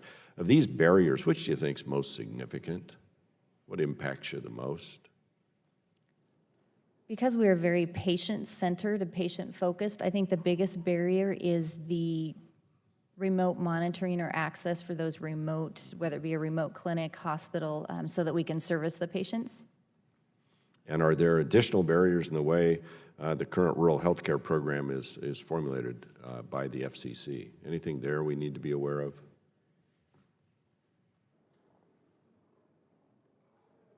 Not that I can think of off the top of my head. All right. And when you mentioned that the nearest critical access hospital after yours is 65 miles away, do you want to describe what that journey's like in the winter? Well, if the roads are open, not bad snow and ice, it is a windy 2-lane highway. You're traveling with log trucks, potentially farm equipment, not so much in the winter probably, but 65 miles, but it takes over an hour to make the journey. It's down a narrow, windy 2-lane road down into the river bottom and then up the canyons and out and around. It's tough territory. So if you lose service, if the fiber gets severed, what happens then? You have no connections. You're relying on your own internal services within the county, within the cities, and that's not unusual. We've lost all connection. Your electronic health record goes down, your phone communication. We do drills around this. We're prepared for it because for us, it's a reality. Mm-hmm. And talk to me about the interconnectivity among the other providers in the community there, the clinic, pharmacy, some of those things. Sure. We're really very fortunate in Eastern Oregon and Wallowa County especially that we have separate clinics, we have our hospital, but we really function together. If you came from the outside, you would think it was one entity. Some of these specialists, they may be initially contracted with a non-hospital owned clinic, yet we can still use them for an inpatient in the hospital. The clinic will use services that we have set up in the hospital as well. Willow Valley Center for Wellness, Mental Health, and Behavioral Health has a great telemedicine program that benefits everyone as well. All right. My time's about expired, Madam Chair. Thank you, and thanks again for making the journey. And Chairman yields back, and Mr. Welch, you're recognized for 5 minutes. Thank you very much. Mr. Butterfield has left, but I'll tell a story behind his back, but don't tell him. Shortly after he got elected to Congress, he thought he was kind of a big deal, like a lot of us, and he was back in Wilson, right next to Pine Top. And he went into a diner, and a number of women were there, and they knew him, and they looked at him, and they said, you know, that's pretty good, you got elected. Someday you may amount to something. You may be mayor of Wilson. Good job. And it's that hometown commitment, actually, that is so wonderful about a lot of your testimony. And Mr. Weldon, just the description in those pictures are very evocative for so many of us in rural areas. And I just loved your testimony about how important it is to get that broadband there. Now, there's two things. Number one, I think, Madam Chair, it's a little premature for us to congratulate ourselves on what we've done for rural broadband because it kind of stinks in a lot of places. It really does. Number two, what Congress has to do first and foremost is we've got to dedicate funds to the build out of broadband. There's just no escaping that. And it's just like what we made a decision in this country in the 30s about electricity. It wasn't, there was no economic case to be made for our utility companies to build out electricity in rural America. None. But we made a decision here, our predecessors did, that there was a social case to be made for it because rural America has the kind of people like you're describing, like Mr. Walden's describing, and we need them. So money is really going to be important, and I just have to say this, all of us who are dedicated to our rural constituencies, unless we're going to put some money in there, it's not going to go there. So that's number one. And then number two, how to do it, we've got to be flexible. And that's why I really enjoyed your testimony, Ms. Corker-Craig, because I live on a dirt road, 8-mile dirt road, and we've got great broadband. And it was local people who created a nonprofit. And I don't know how they managed to defy expectations, but they went up and down the roads and they got each of us to invest a little bit.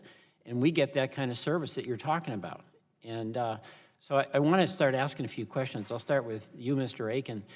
If we get the money, and that's what we need, how do we deploy it in a way that's flexible? Because some of those pictures that I saw from Mr. Walden, we don't have those in Vermont. There's a lot of hills and valleys. We don't, and one size does not fit all. So how could we, if we had the money, deploy it in a way where we don't micromanage how to do it in Pine Top versus where Tennessee? You want to comment on that? Sure. Thanks for the question, Congressman. You know, we represent predominantly small businesses. You know, we have a couple dozen providers who are participating in the upcoming Connect America Fund auction.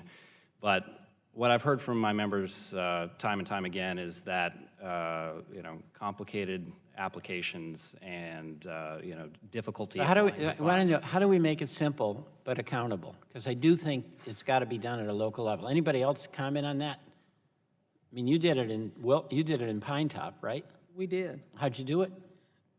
Well, like I said, we worked with the city of Wilson, and the only thing, we had that small window of time with the FCC ruling was the only way we were able to do it because the state legislature had said there would be no more expansion past the Wilson County line. So we were Anybody else want to comment on that? How do we have accountability if we deploy money, but flexibility? So where a community's ready to go and they've got whatever it takes, we can get them going.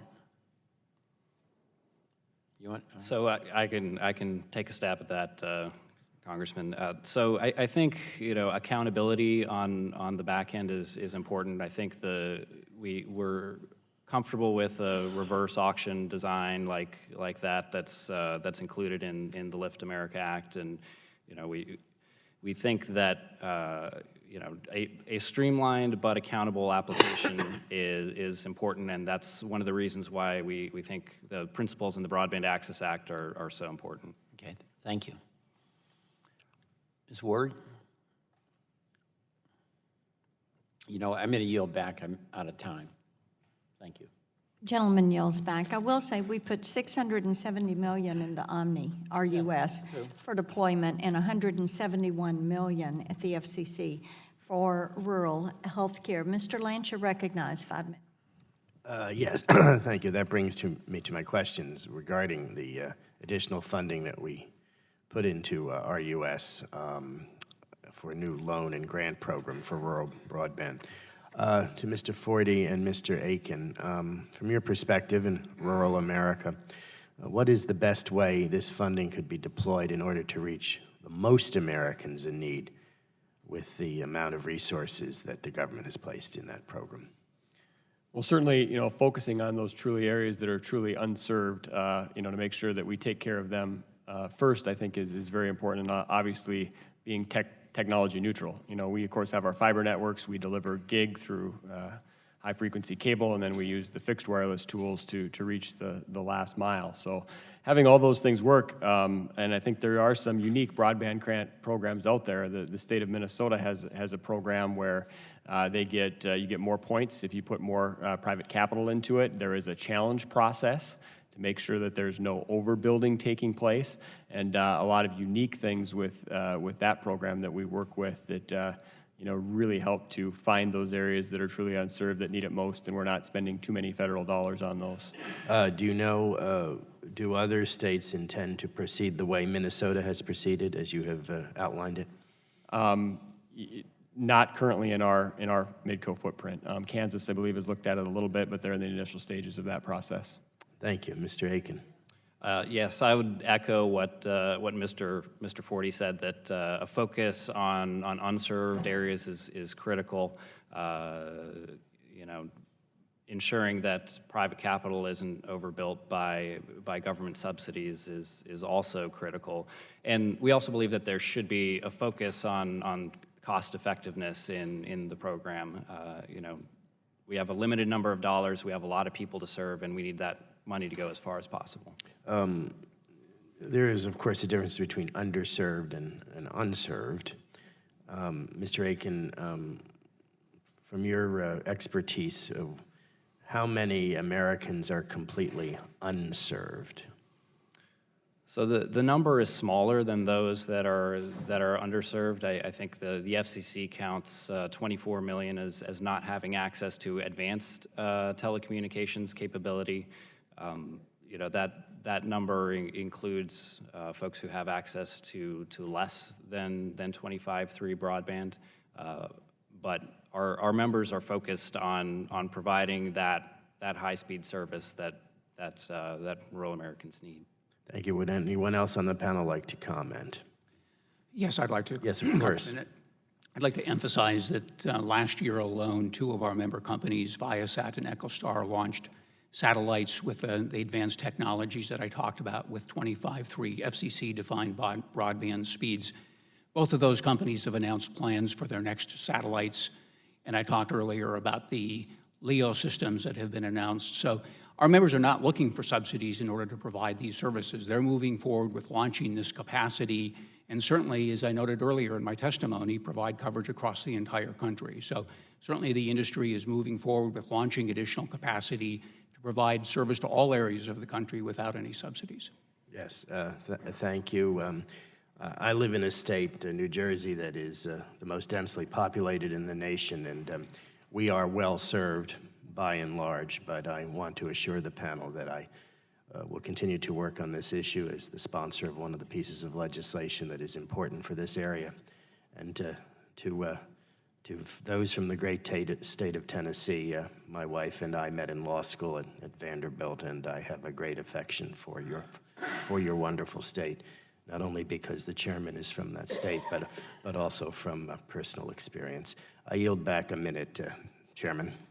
Gentleman yields back. Mr. Loebsack, you're recognized.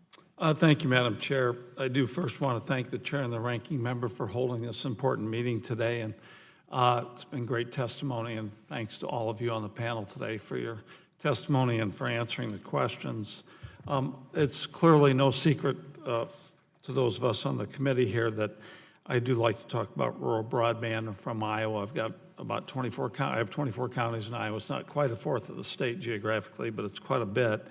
And then how to build out capacity in Iowa and the rest of rural America. At one point, the chair even called me broadband lobesack, and that's a flag that I'm very happy to fly while I'm on this committee, while I'm in the Congress. And in my district, as many of you know, farming is a huge part of the economy, and I thank Mr. May and John Deere for all the great work that those folks do with respect to the farming community in Iowa and around the country, and indeed around the world for John Deere. And farmers across America are facing a lot of challenges right now. We don't need to talk about trade, but there are a lot of things that are facing these farmers right now, a lot of challenges. And it makes it more important than ever, that I think, for our communities in the rural areas and the agricultural communities to be as efficient and productive as possible. And to help lend our farmers a hand, I joined with Representative Latta in introducing the Precision Agriculture Connectivity Act, and I really appreciate the fact that that you folks were behind that, obviously, Mr. May. And that bill, as was stated, would, as you know, would create a task force to help the FCC figure out how to deploy broadband on agricultural land to promote more precise farming techniques. And Mr. May, I'd just like to ask you, from your company's perspective, you did mention this already a little bit, but what would having robust broad access mean to so many of your customers who really need precise and efficient farming equipment? What does this technology mean for agricultural productivity as well? Sure. Thank you for the question. Maybe I'll give you a couple examples of products that will unlock a lot of productivity and frankly, more sustainability within agriculture. Number one, I'll go back to the 60s and where we saw a 3 times increase in productivity because of technology introduced at that time. That journey continues. Today, what's driving that journey is access to machines in the farm, on the farm field. For example, we have the ability today to stream computer-generated prescriptions directly to a planter based on the field conditions in that field and have the planter plant in the most optimal way.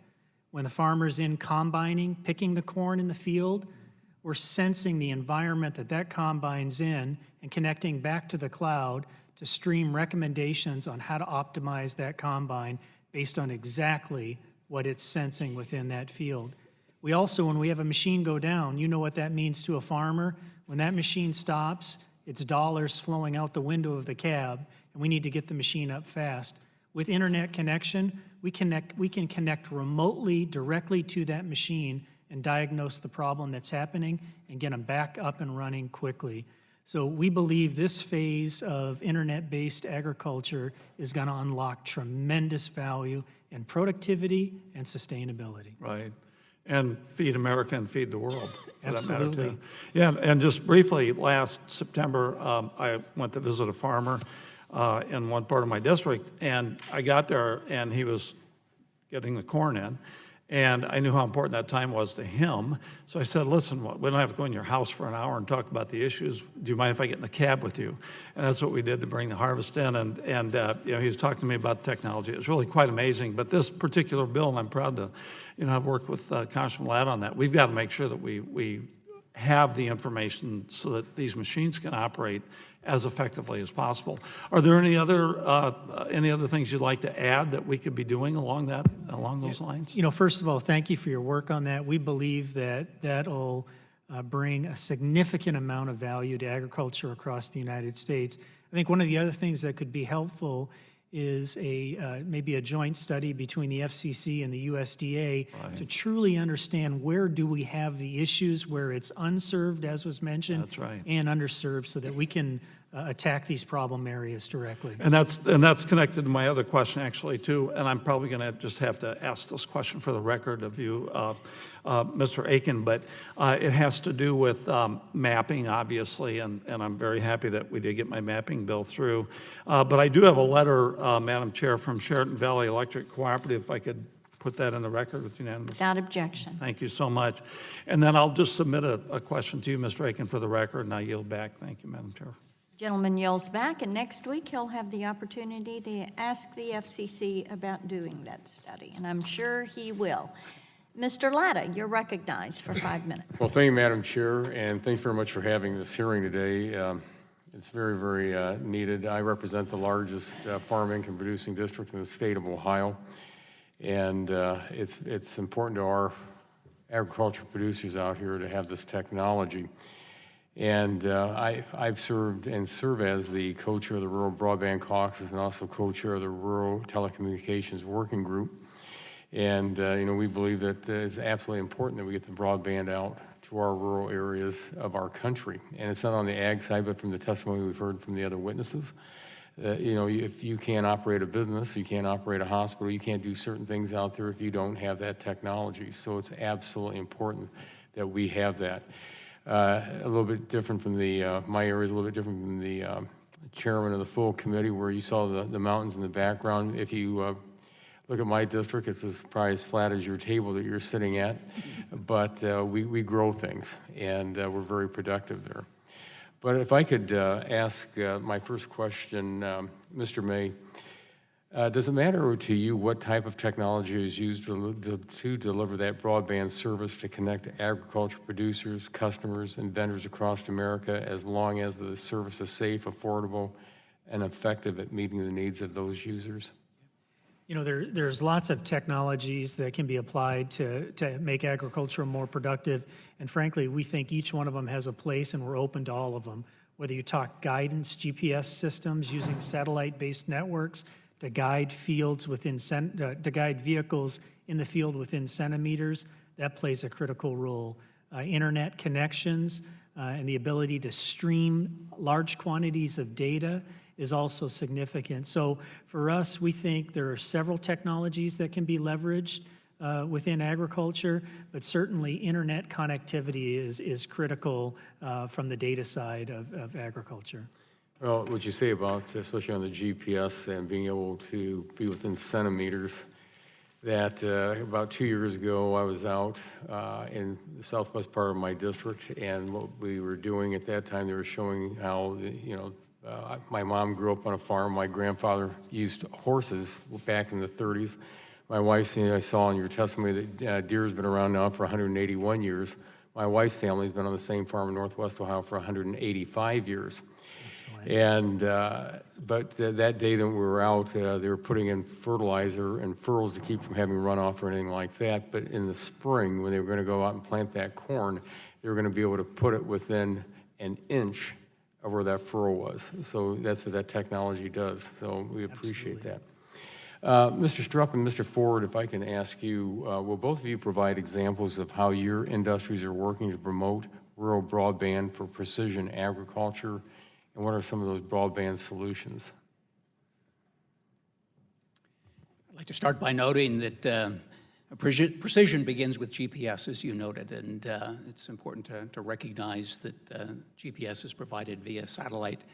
Also, precision agriculture involves Earth observation from weather information, which is gathered via satellite, and the ability to take the imagery and refresh it on a daily basis, all one of the capabilities of the satellite industry.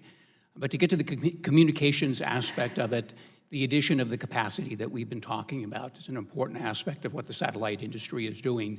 That, in combination with flat panel antenna technology, which provides the ability to build it into every tractor, combine, and provide continuous connectivity, because ultimately one of the great advantages of the satellite industry is ubiquitous coverage.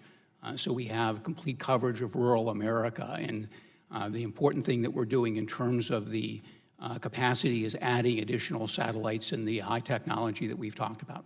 Thank you. Ms. Ford, I got about 49 seconds if you can answer that. Absolutely. One of the greatest examples is we have a small group of elevators, and the farmers in that region are now able to use Midco fiber running to some of those elevators and connecting that group of elevators through fixed wireless technology, so the farmers are able to tell and direct their trucks when they're dumping off their grain and instantly be able to see where their grain was going in and being able to see those records immediately online. So I think that tool has been great for that group of elevators and the farmers in the area to make sure they know how much grain was going and how much was was unloaded. Additionally, we have grain dryers. Of course, drying corn takes a tremendous amount of stuff, and you have folks and farmers that are monitoring grain dryers, 24, almost 24 hours a day to keep those things running. Well, fixed wireless technology allows them to do some of that from their easy chair in their homes and spend more time with their families. Well, thank you very much, Madam Chair. My time has expired. Gentleman yields back. Mr. McNerney, you're recognized. Well, I thank the chairwoman and I thank the panelists. Ms. Craig, the state and local governments in California are doing important work right now with private industry to build out broadband in the state. And I believe our state is leading the nation when it comes to forward-leading policies in this area. But I'm worried about calls to preempt state and local government in the name of streamlining wireless siting policies. In fact, California just rejected such a proposal on the state level.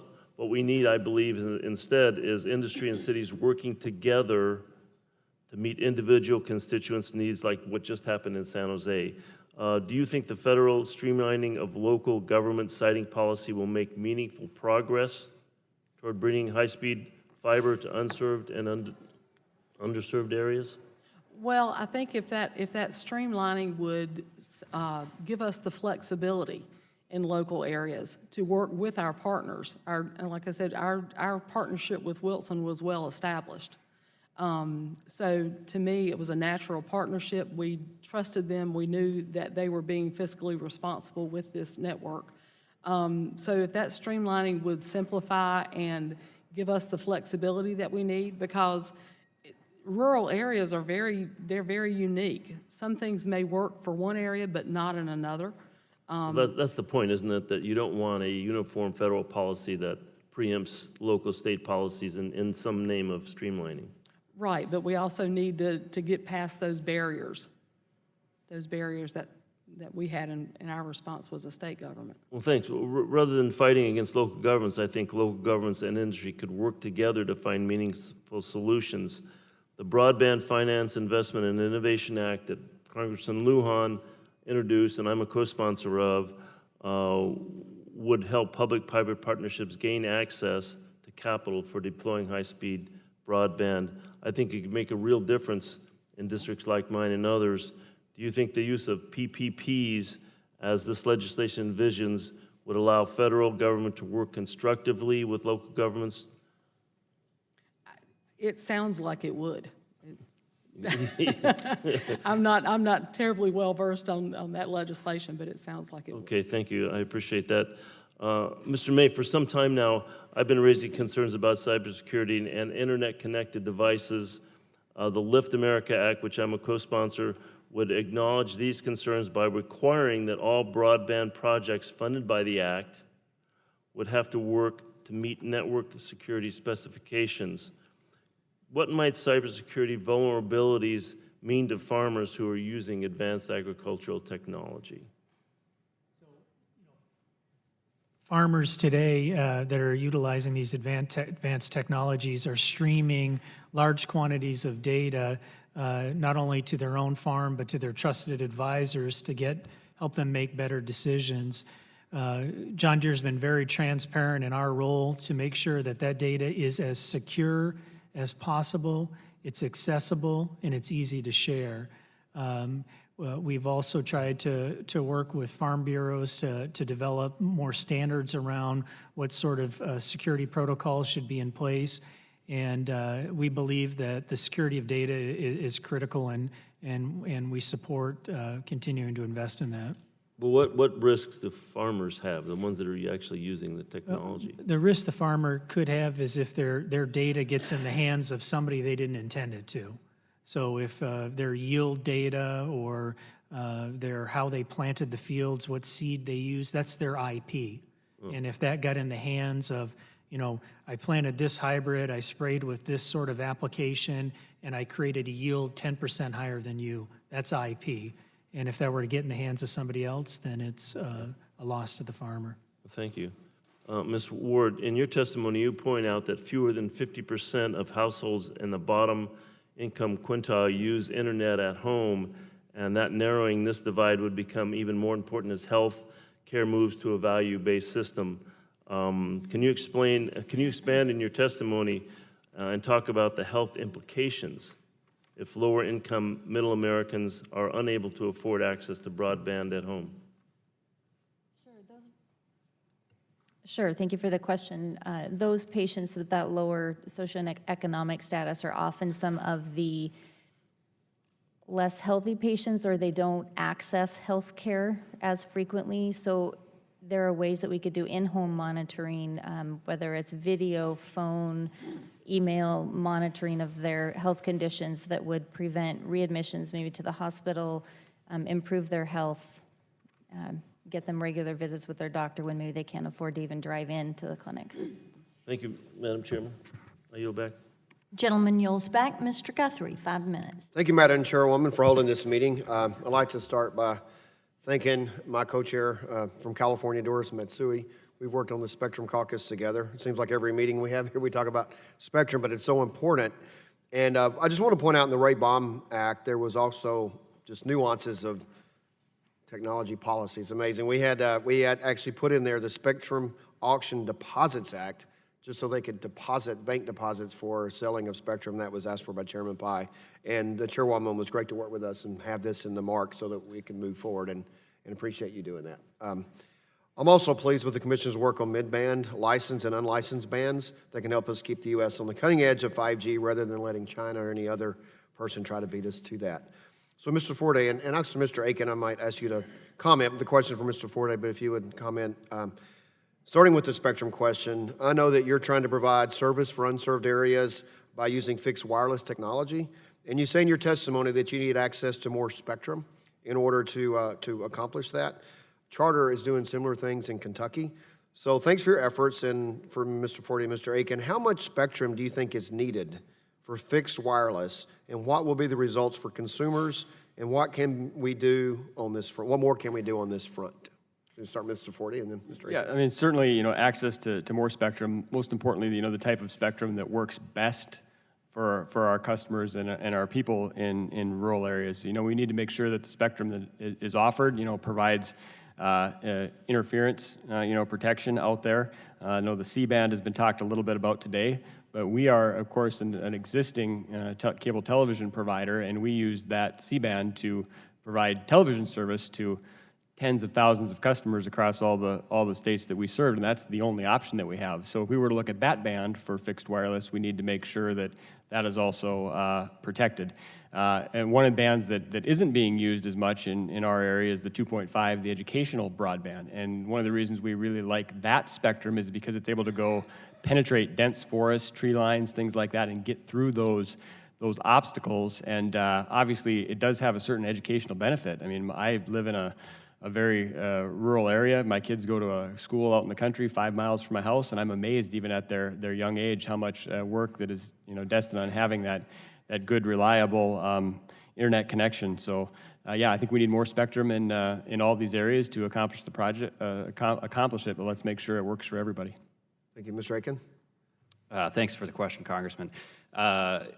Yeah, I would echo what Mr. Forte said. We're looking at a lot of mid-band spectrum, so the same sort of spectrum bands that Mr. Forte mentioned, the EBS spectrum at 2.5 gigahertz, the 3.5 gigahertz spectrum, the CBRS band, which the FCC is currently considering, as well as the 3.7 to 4.2 spectrum band. That mid-band spectrum has great characteristics to be able to go a long ways and carry a significant amount of bandwidth, which is perfect for radios that have to go many miles to houses in rural America. Thanks. Another concern, and I have a district that could be a little bit of, Bob Latta just said his is flat as a table, some of the best farmland in the country, and I have some that doesn't have the mountains quite that my friend from Oregon has, but beautiful mountains and lakes. And a Mammoth Cave, anybody wants to visit, is there as well. So it's a beautiful place, but it is rural and also is suburban and urban.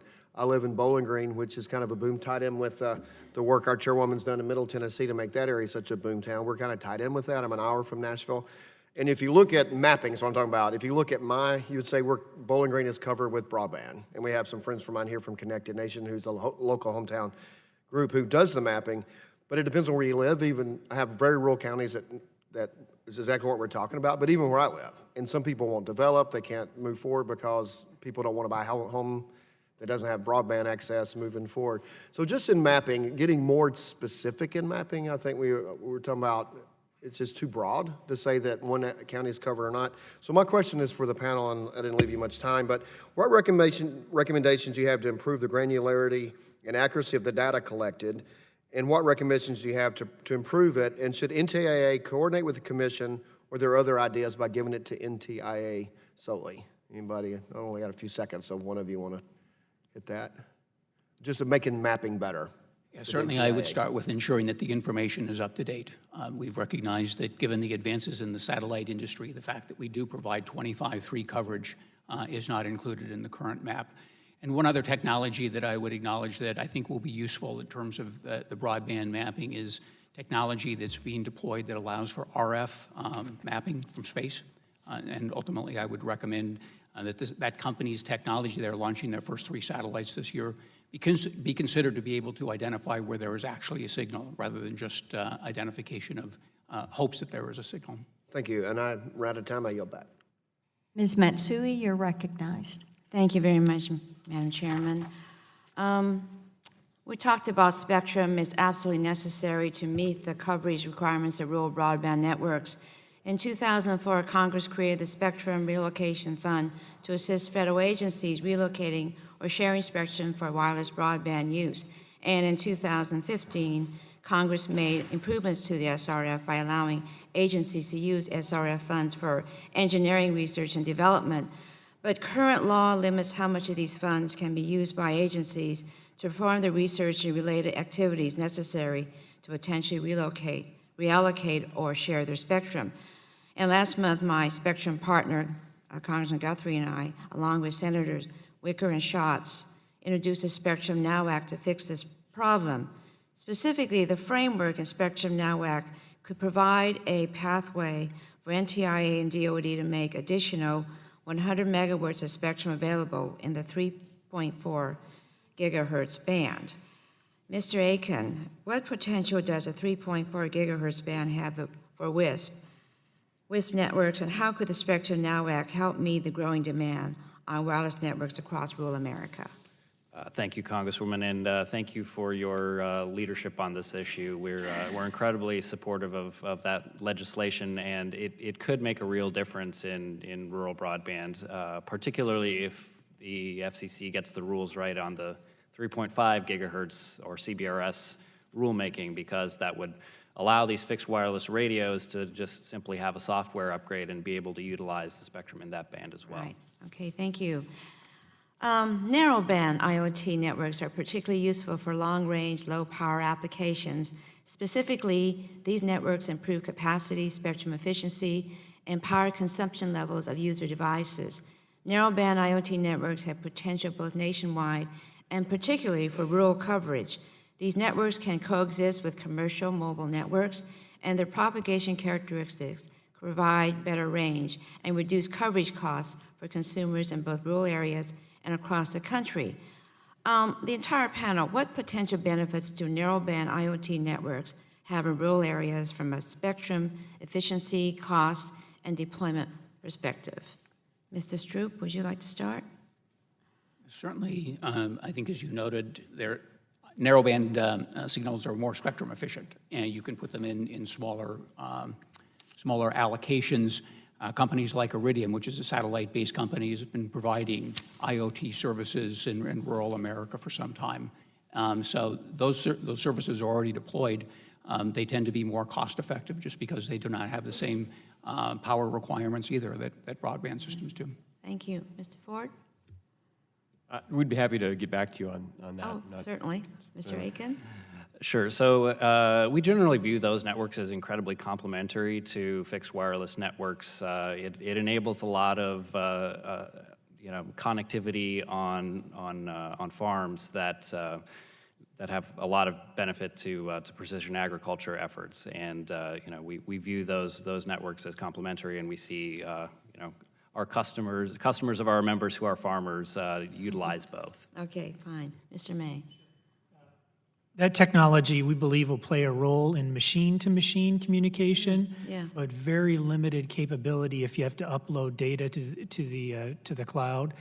So where we're sharing maps within a field between two planners, it makes a lot of sense. But if we need to transfer data to or from that machine, it has limited capability. Okay, fine. I will claim a little bit of ignorance being a healthcare practitioner, not as much on the technology side, but I can say with our diverse terrain in our county, I think we take advantage of just about every opportunity that's Sure. out there. Certain technologies are going to work better in different areas. Absolutely.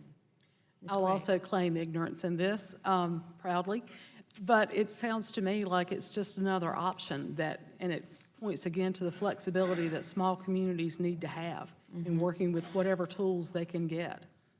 Okay.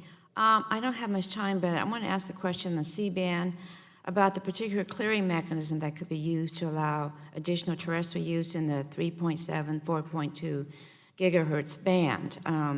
In particular, NRPM's sought comment on whether a market-based or auction approach could be utilized to clear the spectrum that could then be made available for terrestrial mobile use. Mr. Stroop, I'm interested on how a voluntary market-based mechanism would function for the various services currently being utilized in the C-band. I think one of the most important things to keep in mind with respect to the C-band is just how heavily used it is.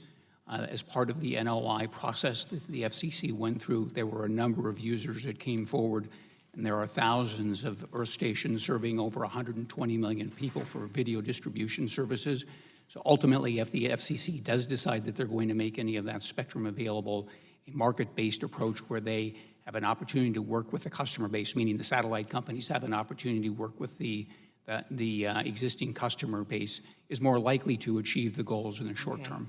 Thank you very much, and I've run out of time. Thank you very much. Gentlelady yields back. Mr. Olson, you're recognized. I thank the chair and welcome to our 6 witnesses. Not to mislead y'all, Texas 22 is 2/3 the suburbs of Houston, Texas, and 1/3 rural.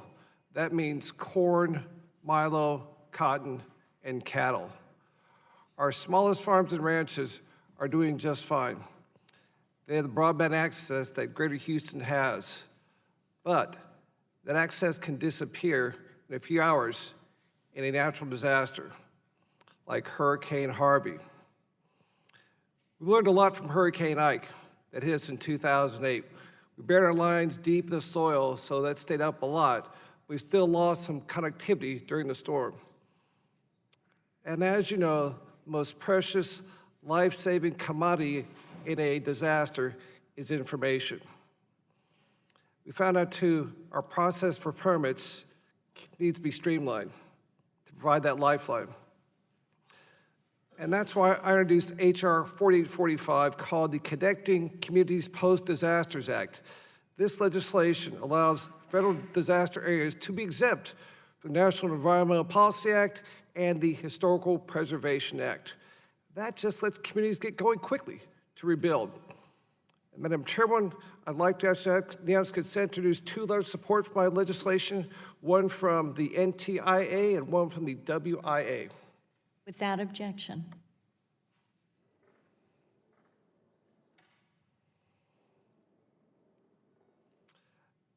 Mr. Straub, question for you, sir. And also, what are your main considerations from your perspective in the industry that federal agencies can streamline disaster requirements and just streamline process for permits overall, especially in disaster? Any advice for the federal government to act so we don't have the problems we had with Hurricane Harvey? Well, certainly, the satellite industry provides important capability in hurricane and natural disaster events because we have our infrastructure in the sky. From a permitting perspective, just the opportunity to be able to get our earth stations located if they're not already in place and work with existing customers like the cellular industry in order to be able to get their portable systems up and running. So our infrastructure's there. We don't need permitting with respect to that. It's the earth stations that where we can benefit from a streamlined process. As a side note, DirecTV dish in our home was basically a weather radar. When it went out on the TV, guess what was going to hit us about 10 minutes? a big, nasty thunderstorm. So thank you for that. My next question is for you, Mr. May. I saw the third generation of agricultural revolution in northwest Fort Bend County a few years ago. The farmer was not a farmer. He was, I call, a manager of farm technology. He had this massive, huge John Deere tractor, big self-contained cockpit, air conditioning, had a little radio, satellite radio. The tractor was driving itself. What made that so special is he was putting every seed down perfectly, the same distance apart, the same depth, making all the turns, and so that's exciting. You talked about also 4G. You discussed the fourth agricultural revolution, which uses artificial intelligence and machine learning to allow farmers to be more productive, be better farmers. Can you discuss the benefits of AI in the agriculture sector? Absolutely. We're really excited. We call this the fourth generation, if you will, of farming. And the new technologies that are available to us are going to bring, the way I like to describe it is today that farmer still relies heavily on his eyes for vision to see what's happening in the field. He relies on the 30 years of knowledge he has in his head, and then he makes adjustments with his fingers on the computer to optimize the machine. Computer vision, artificial intelligence, and robotics are going to help make that farmer even more better. We recently acquired a company called Blue River that's focused on eliminating up to 90% of chemicals that are used in field by only spraying the weeds that are located within the fields. So it's a huge advantage to productivity and, more importantly, sustainability. Thank you. 18 seconds left, so I'd like to offer my health to you, Mrs. Coker Craig. The whole town of Pine Tops, North Carolina. My dear friend, Mr. Butterfield, talked about having barbecue at Abrams. With all due respect, ma'am, you want the best barbecue in America? That's in Texas. Texas barbecue. I offer you to come to either Killins in Pearland, Texas, or the Swinging Door in Fort Bend County. Have the best barbecue in America. I yield back. Well, and I'll challenge that. Anybody ever heard of Memphis and the barbecue competition? All right, Ms. Eshoo, 5 minutes. Well, I can't recommend a barbecue in Silicon Valley, but thank you, Madam Chairwoman, for having this. This is a very important hearing. When at least a third of our country is either underserved or not served in the second decade of the 21st century, that's a major issue for our country. Our founding fathers knew that to be a united country, that Americans needed a nationwide communication system. And so this is a very important responsibility that we have. I want to thank the witnesses. Each one of you, I think, have been excellent. And you've touched on, in a deep and broad way, either what your association members are doing, what your companies are doing, what's happening in healthcare, and what's happening in municipalities. I want to thank the chairwoman for, in her opening statement,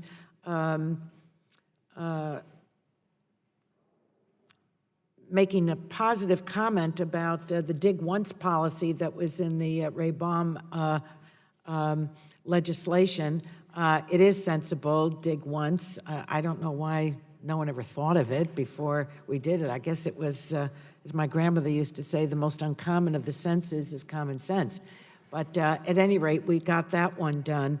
Now, at the same time, she was critical of the Community Broadband Act and that it undermines state legislatures.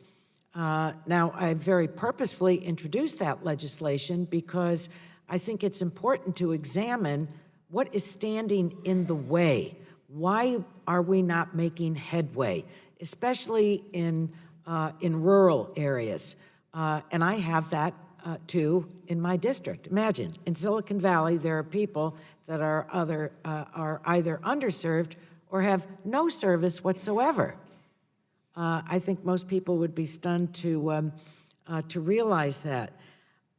There are today about 20 states that have outright prohibitions or bans relative to municipal broadband. Now, I think that these state legislatures are undermining local municipalities from coming up with their own solutions. I come from local government, like you, Ms. Craig, and I really have a reverence for local government. I prefer a bottom-up than a top-down in many cases. Now, there are some cases where I believe a national umbrella is very important relative to federal policy for our country. I want to ask you, Ms. Craig, why do you think anyone would do that? Now, is it because it's been, it's been proven to be effective? Cities like Chattanooga and Wilson were stopped from deploying high-speed broadband access to people who want it. Now, there's a whole variety of reasons that we can stitch together why we are where we are, 1/3 of the country. But who did this in your state?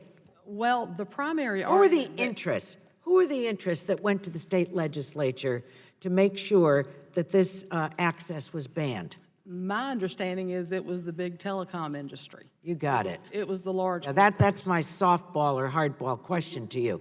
So I think we need to put the facts on the table, and that is that the very large interests, very large money hold sway. And this is holding back local communities from creating a choice. In most cases, it's much cheaper, too. So that's what's happening in the country.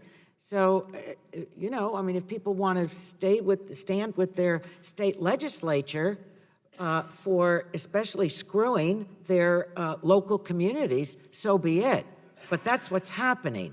That's what's happening. And that's a very big thing in our country, especially because 1/3 of the country is not getting what they need.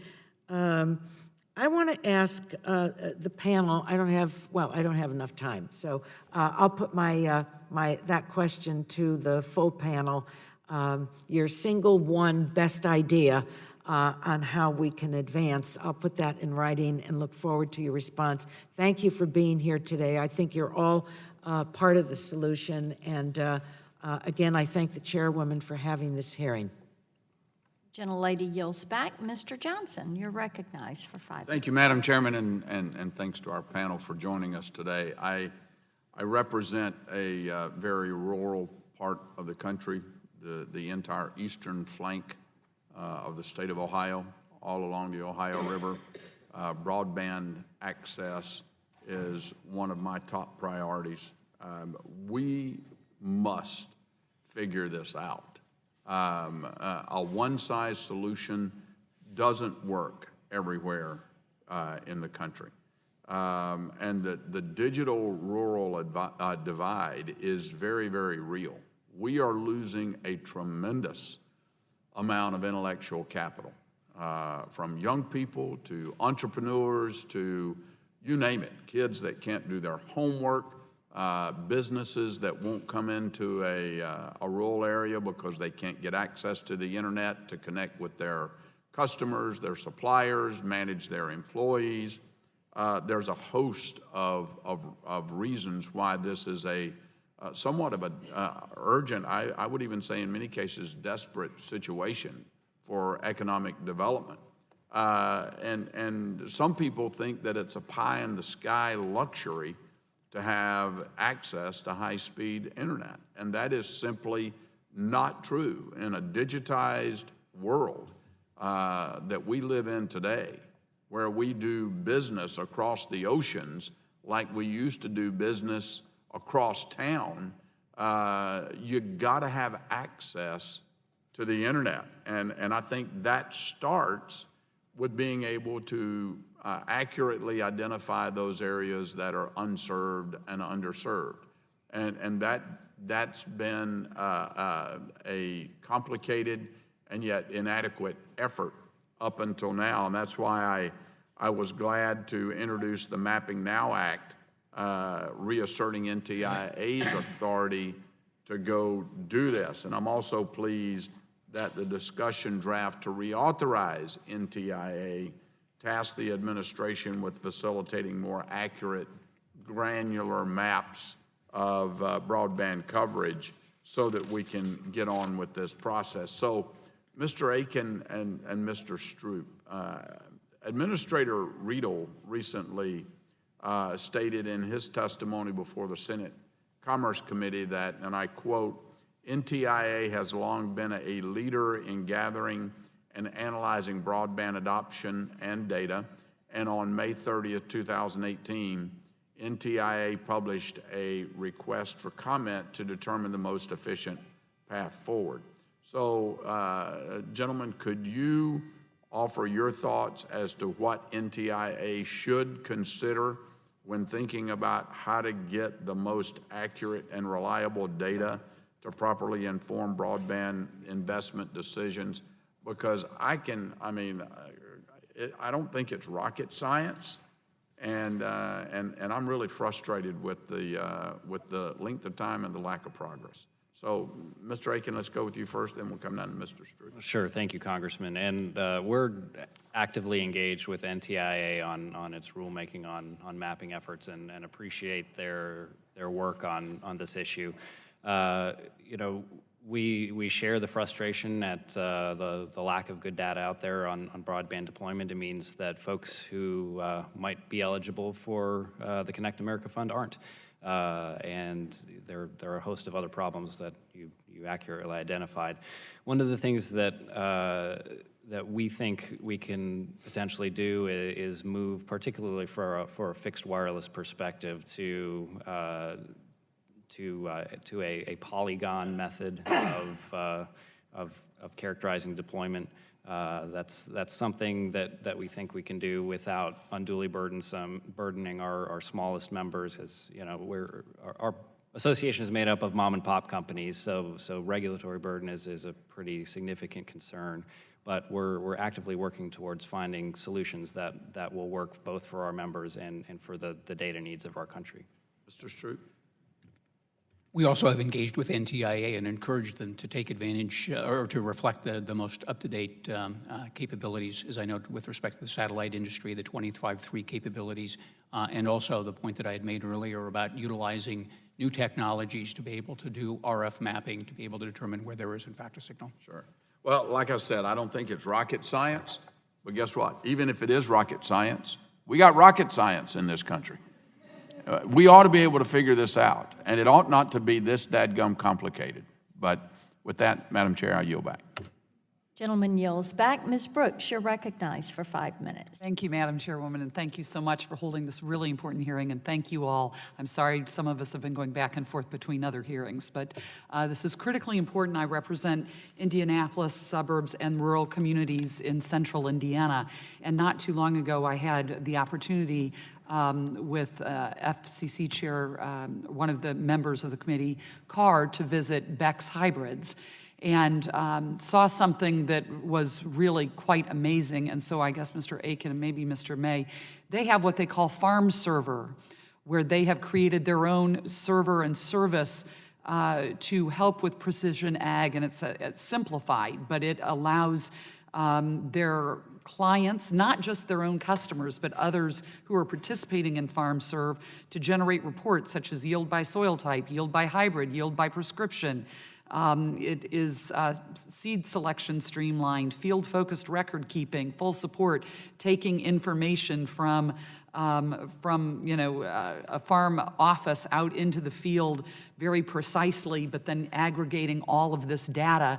And they had this massive server system, data storage that up in northern Hamilton County And I was not aware they were doing something of this level of sophistication, although they're incredibly tech-savvy company and always have been. But I am concerned about we talked about data security, and that's not what I'm going to go into, but their customers and those who they are working with. I asked about whether or not 5G, which is now being implemented in Indianapolis and some of the surrounding areas, you mentioned 4G, that is what Mr. May made me think about 5G. This type of service could have I think, a dramatic impact on the ag industry. They used a WISP called OnRamp. And so can you all talk with us, is this happening anywhere else in the country, or are they truly unique in the country? And I'm just curious, Reynolds Farm Equipment, a great John dealer is right down the road from them.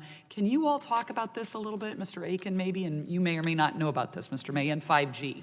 Yes. Sure. So thank you, Congresswoman, and really appreciate you going out to visit our member on Ramp, Indiana, and see the work that they are doing as a really small company, but bringing big connectivity and enabling the kind of innovations that you just mentioned in your statement. And I think this is, it's indicative of what our members are doing across the country. They, a lot of our members are actually farmers in addition to being broadband providers. So they understand what farms need in order to be able to be successful both in the broadband world and in the farming world.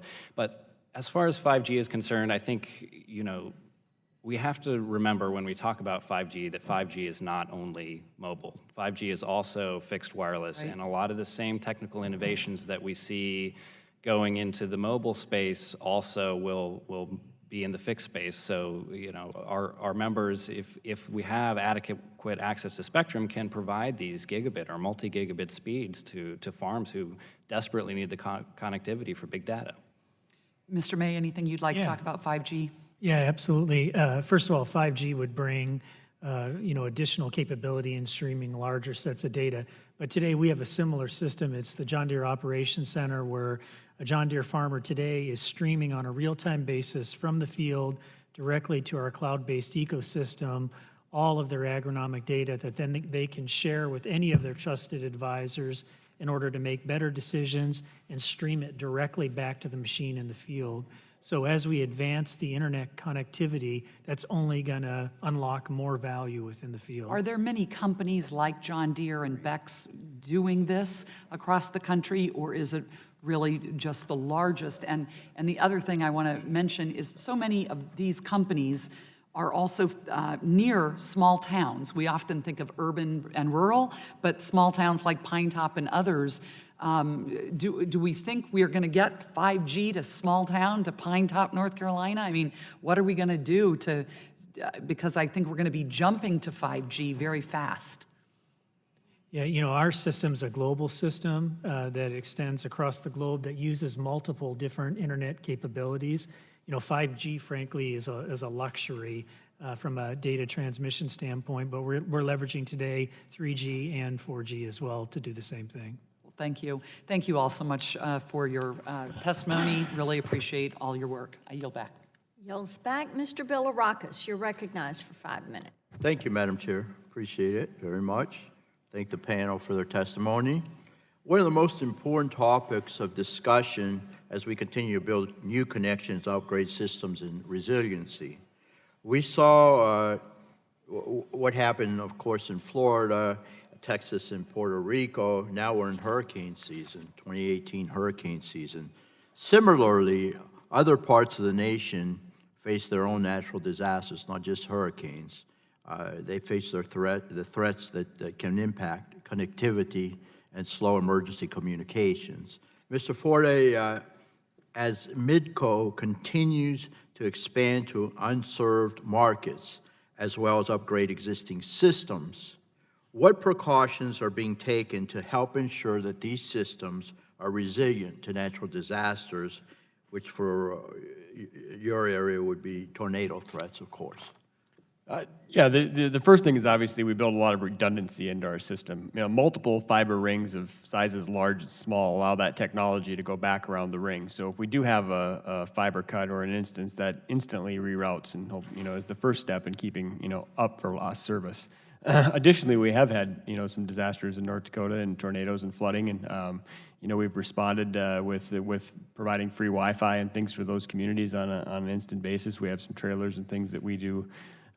They're our friends, they're our customers. We do the best we can to make sure their communications are always working and up and running as fast as possible. And if for some reason the main lines aren't working, we provide alternate forms of technology to get them up and running right away. Thank you. Continuing on the topic of natural disasters, Mr. Stroop, in your written testimony, you stated that satellite technology can deploy temporary fixed installations and very small aperture terminal antennas in the aftermath of a disaster to help communities get reconnected. And the question is, how long does it take to deploy these systems to an impacted area? And what actions need to be taken by consumers in order to use these temporary systems if they do not have a pre-existing relationship with that satellite provider? The systems can be deployed in a matter of hours, depending upon where the equipment is located.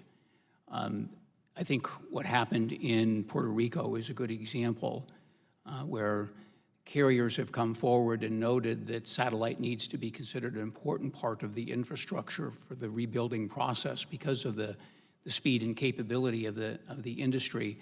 For consumers, very often it is a matter of going to a point where there is a satellite connection. And a good example is in Puerto Rico, where people lined up at a grocery store to be able to use satellite technology. So it's something that very often is used in conjunction with cellular systems. So they are providing the backhaul where the cellular system has gone down with other technologies, point-to-point technologies. It's not necessarily as applicable in terms of providing the point-to-point technology, but more being able to provide the backhaul capability. Okay, very good. I appreciate it very much. And I'll yield back, Madam Chair. Thank you. Gentleman yields back. Mr. Kramer, you're recognized. Thank you, Madam Chair, and thanks to all of you. My goodness, I'm sitting here, as you know, I've sat here the whole time, and I've loved every minute of it because I see solutions. I have to agree with Ms. Eshu. She said, you look at the six of you and you find the solution to the problem. I was thinking about the Precision Agriculture Connectivity Act, and what would that task force that the FCC will set up should we pass this bill look like? I think it looks a lot like this, quite honestly. Because we do have competing technologies collaborating to create a ubiquitous network that's not reliant on any one of you, it's reliant on all of you and several others. And that's, I think, been both the opportunity and the challenge, that we do have competing technologies. We didn't have that with the interstate highway system. We needed a ubiquitous transportation system to move products to market and people from coast to coast, and so we have this very public highway system. When it was time to bring electricity to the farm, the REA did it beautifully, but there weren't competing technologies. Today, of course, there are more community-based power sources, things like that, but not at the time. But you all are in something where there's a lot of competition. And you're all in something that needs the product. How it gets there is not as relevant as that it gets there, right? So I think we have the makings of great collaboration among competitors. We hear a lot now today, of course, about satellite. We hear a lot about cable and fiber and fixed wireless and community-based, all of those things. And then we haven't talked a lot about mobile, but some, and not a lot about nomadic, but of course some. All of that's got to work together to get it there. But I want to ask you, Ms. Wood, as I hone in a little bit on the tremendous opportunity that I see in telemedicine in rural America. With 36 hospitals in North Dakota and still a lot of space between them. The bill we were able to do a couple of years ago, it allowed universal service funds to be used, for example, to connect nursing facilities, I think was a good step in the right direction. One of the things, though, we always hear about, and God bless Mr. Welsh for raising the fact that some of this does cost money, right? I mean, particularly in unserved and underserved and maybe profit centers, it requires some money, and we've provided some and more and probably need to do more. But at the same time, we often don't talk about the savings or the opportunities.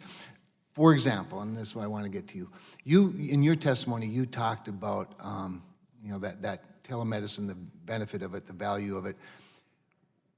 Has there ever been a cost-benefit analysis of people being able to stay at home longer, or maybe be in a community-based health center longer because they have a ubiquitous access to the experts somewhere else?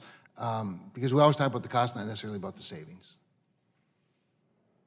I don't know about an official study. I'm sure they've been done. I know our facility and also Grand Mountain Hospital, the one that's 65 miles away, has looked at the number of miles saved. That translates to gallons of gas, the hotel rooms, the time off of work that, whether it's the patient or family members, don't have to take.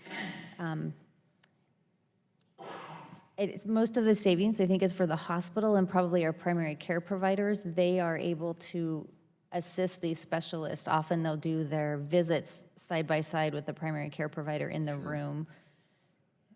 What I wonder, because you talked about reimbursement issues, right? And what's not allowable. And it would seem to me that we ought to take a real serious look at how, whether it's private insurance or Medicare in most cases, is reimbursing, how they might save by reimbursing something that they might not think is healthcare, if that makes sense. Absolutely. Reimbursement is a huge issue, both for the originating site and the distant site. I'll tell you, we don't really even consider, for us being the originating site, reimbursement. We often don't even bill. We will, whoever we're working with on the other end, they pay us $25 per patient, a max of $100 a day. We could do 6, 8, 12 patients. We'll get $100. We're about the patient and what makes it better for them. And health-wise, they often feel better if they're at home and they're with their loved ones, their spouse, their children, more comfortable with being at home. Excellent. And I'm just going to wrap up my last 10 seconds here with the Aggies. Thank you, John Deere. We haven't talked about unmanned aerial vehicles and the opportunity for imagery there and the ability to use. The beautiful thing about rural America, besides the fact that they grow enough food for the world, is that they do have a lot of available spectrum. It might be owned by somebody or licensed by somebody else or just not available, but it is available. If we can find ways to enhance the imagery, there's no reason we shouldn't be able to, to change the world with precision agriculture. And I know that you're all about doing that, and I've overstepped my time, Madam Chair. I yield back. Gentleman yells back. Mr. Long, you're recognized. Thank you, Madam Chairwoman. And as a point of personal privilege, just for the record, I'd like to state that, as everyone knows, Arthur Bryant's barbecue in Kansas City would make Memphis and Texas barbecue want to run and hide. So just want to get that out. The best never have to brag, Mr. Aiken and Mr. Ford, in this Congress, I've introduced H.R. 4817, the Peering Act, that focuses on improving broadband infrastructure in rural America. The bill would set up a matching grant program at NTIA to make peering centers more resilient where ones already exist and create new ones where they are needed, mainly across the Midwest, where Arthur Bryant's barbecue is.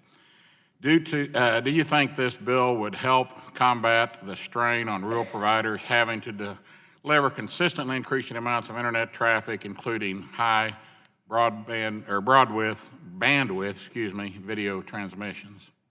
Mr. Aiken. Sure. Thank you for the question, Congressman. And I have to say also for the record that I will be making a road trip through Tennessee, Missouri, and Kentucky this summer, so I will have to sample the barbecue. We will look for your report. I will submit that for the record.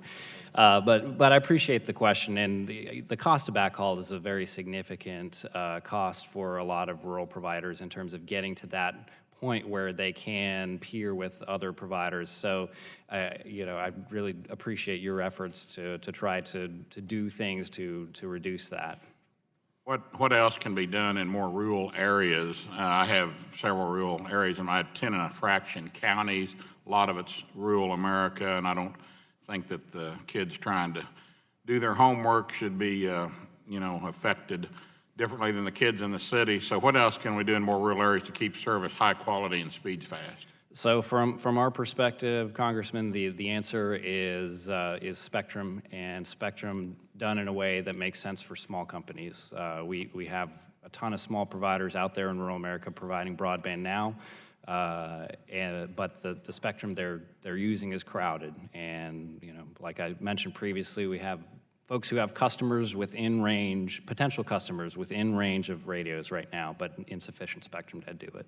Okay, thank you. And Mr. Ford, do you think this bill that I've introduced would help combat the strain on rural providers having to deliver consistently increasing amounts of internet traffic, including high bandwidth video transmissions?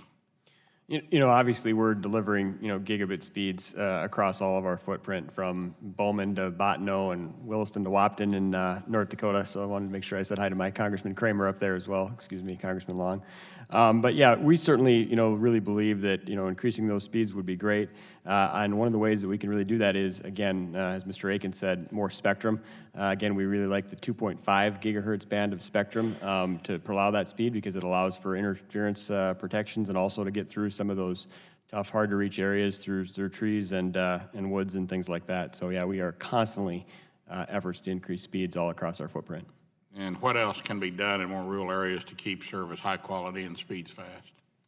I think that the continued deregulation to allow us to keep focus on investing in our networks is very helpful, allowing us not to have teams and rooms and even a floor full of people working on some of those federal regulations allows us to do what we do, and we do rural broadband and to continue to invest for our customers. Thank you. And I didn't realize Senator Kramer had joined us, but thank you for pointing that out. I appreciate everything this committee does and has been doing in promoting broadband deployment. I'd like to submit for the record a letter from the Missouri Electric Cooperatives about what they've been doing in Missouri. And last but not least, I'd love to get bipartisan support for my bill, H.R. 4817, the Peering Act, and hope to work with my colleagues on the other side of the aisle on this. Madam Chairwoman, I yield back. Gentleman yields back. Mr. Costello, you're recognized. 5 minutes. Thank you. Mr. Ford, as you state in your testimony, you acknowledge that government assistance is sometimes necessary to reach areas of the country where there is no business case for private investment. But to efficiently leverage USF funds to the areas that need it most, we need the federal government to collect and disseminate data that more accurately reflects the digital divide. This is why Representative Loebsack and I introduced the Rural Wireless Access Act, signed into law with the help of this committee in the spring. This bill directs the FCC to establish consistent data collection practices for mobile service coverage. Can you highlight some of the problems that arise from overbuilding with federal dollars and how this committee can steer agencies to more efficiently focus efforts on the truly underserved areas of the country? Yeah, I think, Midco has a company that's already providing, robust service, and some of the communities already had multiple providers. And of course, we had been overbuilt in many of those communities with those federal dollars. And what we've seen is there are still areas just outside those large, fairly large communities. Places like Mitchell, South Dakota, a population of approximately 15,000, had multiple providers there providing a high level of speed, but yet there are still people just not far from town that are unserved or underserved in that area. So to the extent that we can focus on those first, that will be a much better use of those federal dollars, and let's make sure that we do that in a technology neutral manner, whether it's a fiber connection, whether it's the high frequency cable or the fixed wireless technology to be able to reach those. Let's use the best tool that we have in the toolbox. Mr. Strupp, I recently introduced the Wi-Fi Study Act to highlight the economic benefits that result from unlicensed spectrum use in assisting internet traffic management and how that will help us realize the benefits of an interconnected world with more efficient transmission of data. Can you talk about some of the roles that unlicensed spectrum can play in closing the digital divide in rural America? Second, can you also specifically touch on how unlicensed spectrum may play in the satellite industry? Yeah, certainly, at least one of our members is working to show the value of community Wi-Fi connected by satellite systems. Wi-Fi, as you know, it utilizes unlicensed spectrum. And I think it's a combination of those technologies that provides an opportunity to be able to provide low-cost services in many of the areas that do not otherwise have access to service. And that's a great combination of unlicensed spectrum and satellite backhaul capability. Mr. Aiken, do you have anything to add on the issue of unlicensed spectrum and how the role it can play in closing the digital divide in rural America? Absolutely. Thank you, Congressman. Unlicensed spectrum is absolutely critical in closing the digital divide. The large majority of our members who are small businesses who have been, for lack of a better word, locked out of the licensed spectrum play for too long, have utilized unlicensed spectrum in the predominantly the 2.4 gigahertz and the 5 gigahertz bands to provide service. So, yeah, as I said in my testimony, additional unlicensed spectrum would be an incredible boon for rural broadband. Very good. Thank you. I yield back. Mr. Flores, you're recognized. Thank you, Madam Chairman, for hosting this great panel. I appreciate your testimony. I echo what Mr. Kramer said. It's been a fascinating discussion so far. In terms of what Congress has done in this area to look at rural broadband, we've helped auction off spectrum for 5G deployment. We've streamlined the permitting processes. We're helping to change the regulations so we can put more broadband satellites in the sky. We're encouraging technological innovation. And we're simply funding government agencies and programs that drive broadband development. And with that said, it's reassuring to see you all get together, as Mr. Kramer said, and offer us what we think are what could possibly be the solutions for the future. My district, 90% of the population lives in about 5% of the footprint. So in terms of population, it's mostly urban and suburban. On the other hand, 10% of the population lives in 95% of the land area, and it's rural. And so broadband rollout is incredibly important to me in terms of representing that 10% of the population that has more limited access to broadband. Congress last year was working hard to deal with this when it passed when it took my Radio Broadband Consumer Protection Act, which ensured that broadcasters were protected in the repack that followed the first of its kind broadcaster incentive auction. In 2012, the broadcast incentive auction, which raised $19 billion, was part of Congress' effort to grow broadband development and access. But that legislation had an unforeseen impact because at the time, nobody realized that the radio broadcasters had not been protected. So our legislation took care of that part of the repack of the spectrum so that the wireless rollout for 5G and advanced 4G could continue on time. That became part of the Airwaves Act, and that's become law now. Moving on to the next section, which has to do with regulations, last January I introduced HRS 701 that called for environmental and historic reviews conducted by the FCC or any entity regulated by the FCC to be limited to the area of impact. This resolution is part of this committee's effort to build out broadband. It promotes a more practical and efficient model for the modern deployment of broadband while respecting the oversight of historical and environmental impacts. So I'd like to start with that last issue first regarding regulatory reform. So I'd like to go through the entire panel. How important, and this is the question, how important is it for broadband build-out that federal requirements be proportional to the actual area being disturbed? So Mr. Straub, we'll start with you. It's probably not as important for you as it is for the other folks on the panel. Yeah, certainly, because the satellite industry's issues are somewhat different than the terrestrial systems. Right. Our infrastructure is in the sky, so for us it's more a matter of ensuring that there's access to spectrum and that any technology that is adopted be technology neutral. In terms of deployment of the infrastructure, certainly we utilize fiber systems, but that is not typically an impediment to the deployment of our systems. That's what I thought. How about in terms of your ground-based stations? Have you had any regulatory impacts in this regard? So we do have issues, but it's not a major impediment to the industry. That's good to hear. Mr. Ford. Certainly, we have, as I may have mentioned earlier, we have had some issues with the Army Corps and the permitting process and those environmental issues in reaching those tough areas. We also do feel that the fixed wireless tool can be very helpful in reaching some of those areas, as long as those rules are also allowing us to do that without too much burden on our company. But certainly, those regulations do slow us down in doing rural broadband. Okay, Mr. Aiken. Yeah, I would agree with what Mr. Forty said.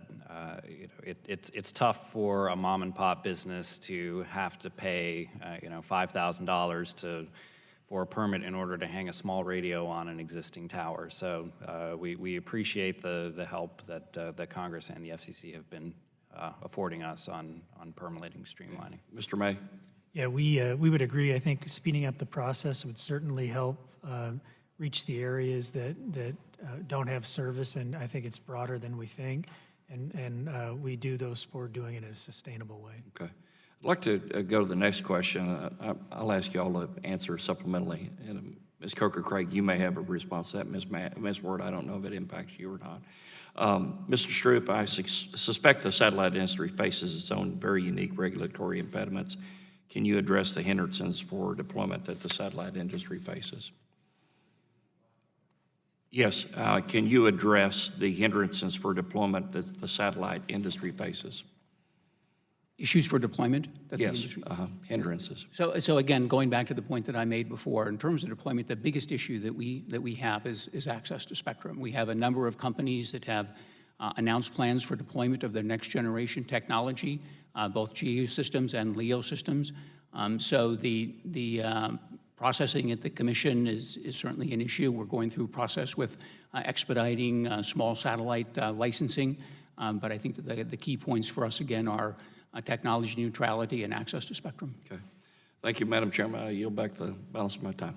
Gentleman yields back, and seeing that there are no further members wishing to ask questions, I thank all the witnesses for being here today. We appreciate your participation so much. Before we conclude, I ask unanimous consent to enter the following documents into the record, and I will start with you, Mr. Doyle. You have some to enter? Yeah, thanks, Madam Chair. I know that it's been pointed out the money that Congress has given to the Department of Agriculture's Rural Utility Service and the FCC on the Rural Healthcare Program. I just want to point out that the problem in rural America is way bigger than those efforts. I want to submit for the record an FCC study here that shows it will take $40 billion to build out 98% of the country. So if we give the Agriculture Department the same amount we gave them this year, $600 million, it would take 66 years before we got to 98% of the country. So that's just a drop in the bucket, and we need to do a lot better, so I'd like to submit this study for the record. Without objection, so ordered. Unanimous consent to issue this following list of documents: a letter from ITTA and Wireless Industry Association and American Hospital Association, U.S. Telecom, NTCA, the Rural Broadband Association, ACT, the App Association, CCA, Advanced Communications Law and Policy Institute, CTIA, a blog post from NCTA, a letter from Rural Broadband Caucus members to House Appropriators, Chairman Walden's slides, a letter from several associations supporting the Airwaves Act from Mr. Lance, a letter to Mr. Olson from NTCA, submitted by Mr. Olson, a letter to Mr. Olson from the Wireless Industry Association, submitted by Mr. Olson, a letter to Mr. Long from the Association of Missouri Electric Cooperatives from Mr. Long, and a letter to Mr. Loebsack from the Chariton Valley Electric Cooperative from Mr. Loebsack. Without objection, so ordered. Pursuant to committee rules, I remind the members that they have 10 business days to submit additional questions, and to you, our panel, if you will respond to those in writing within 10 business days of receipt. Seeing that there is no further business to come before the committee this morning, the subcommittee is adjourned.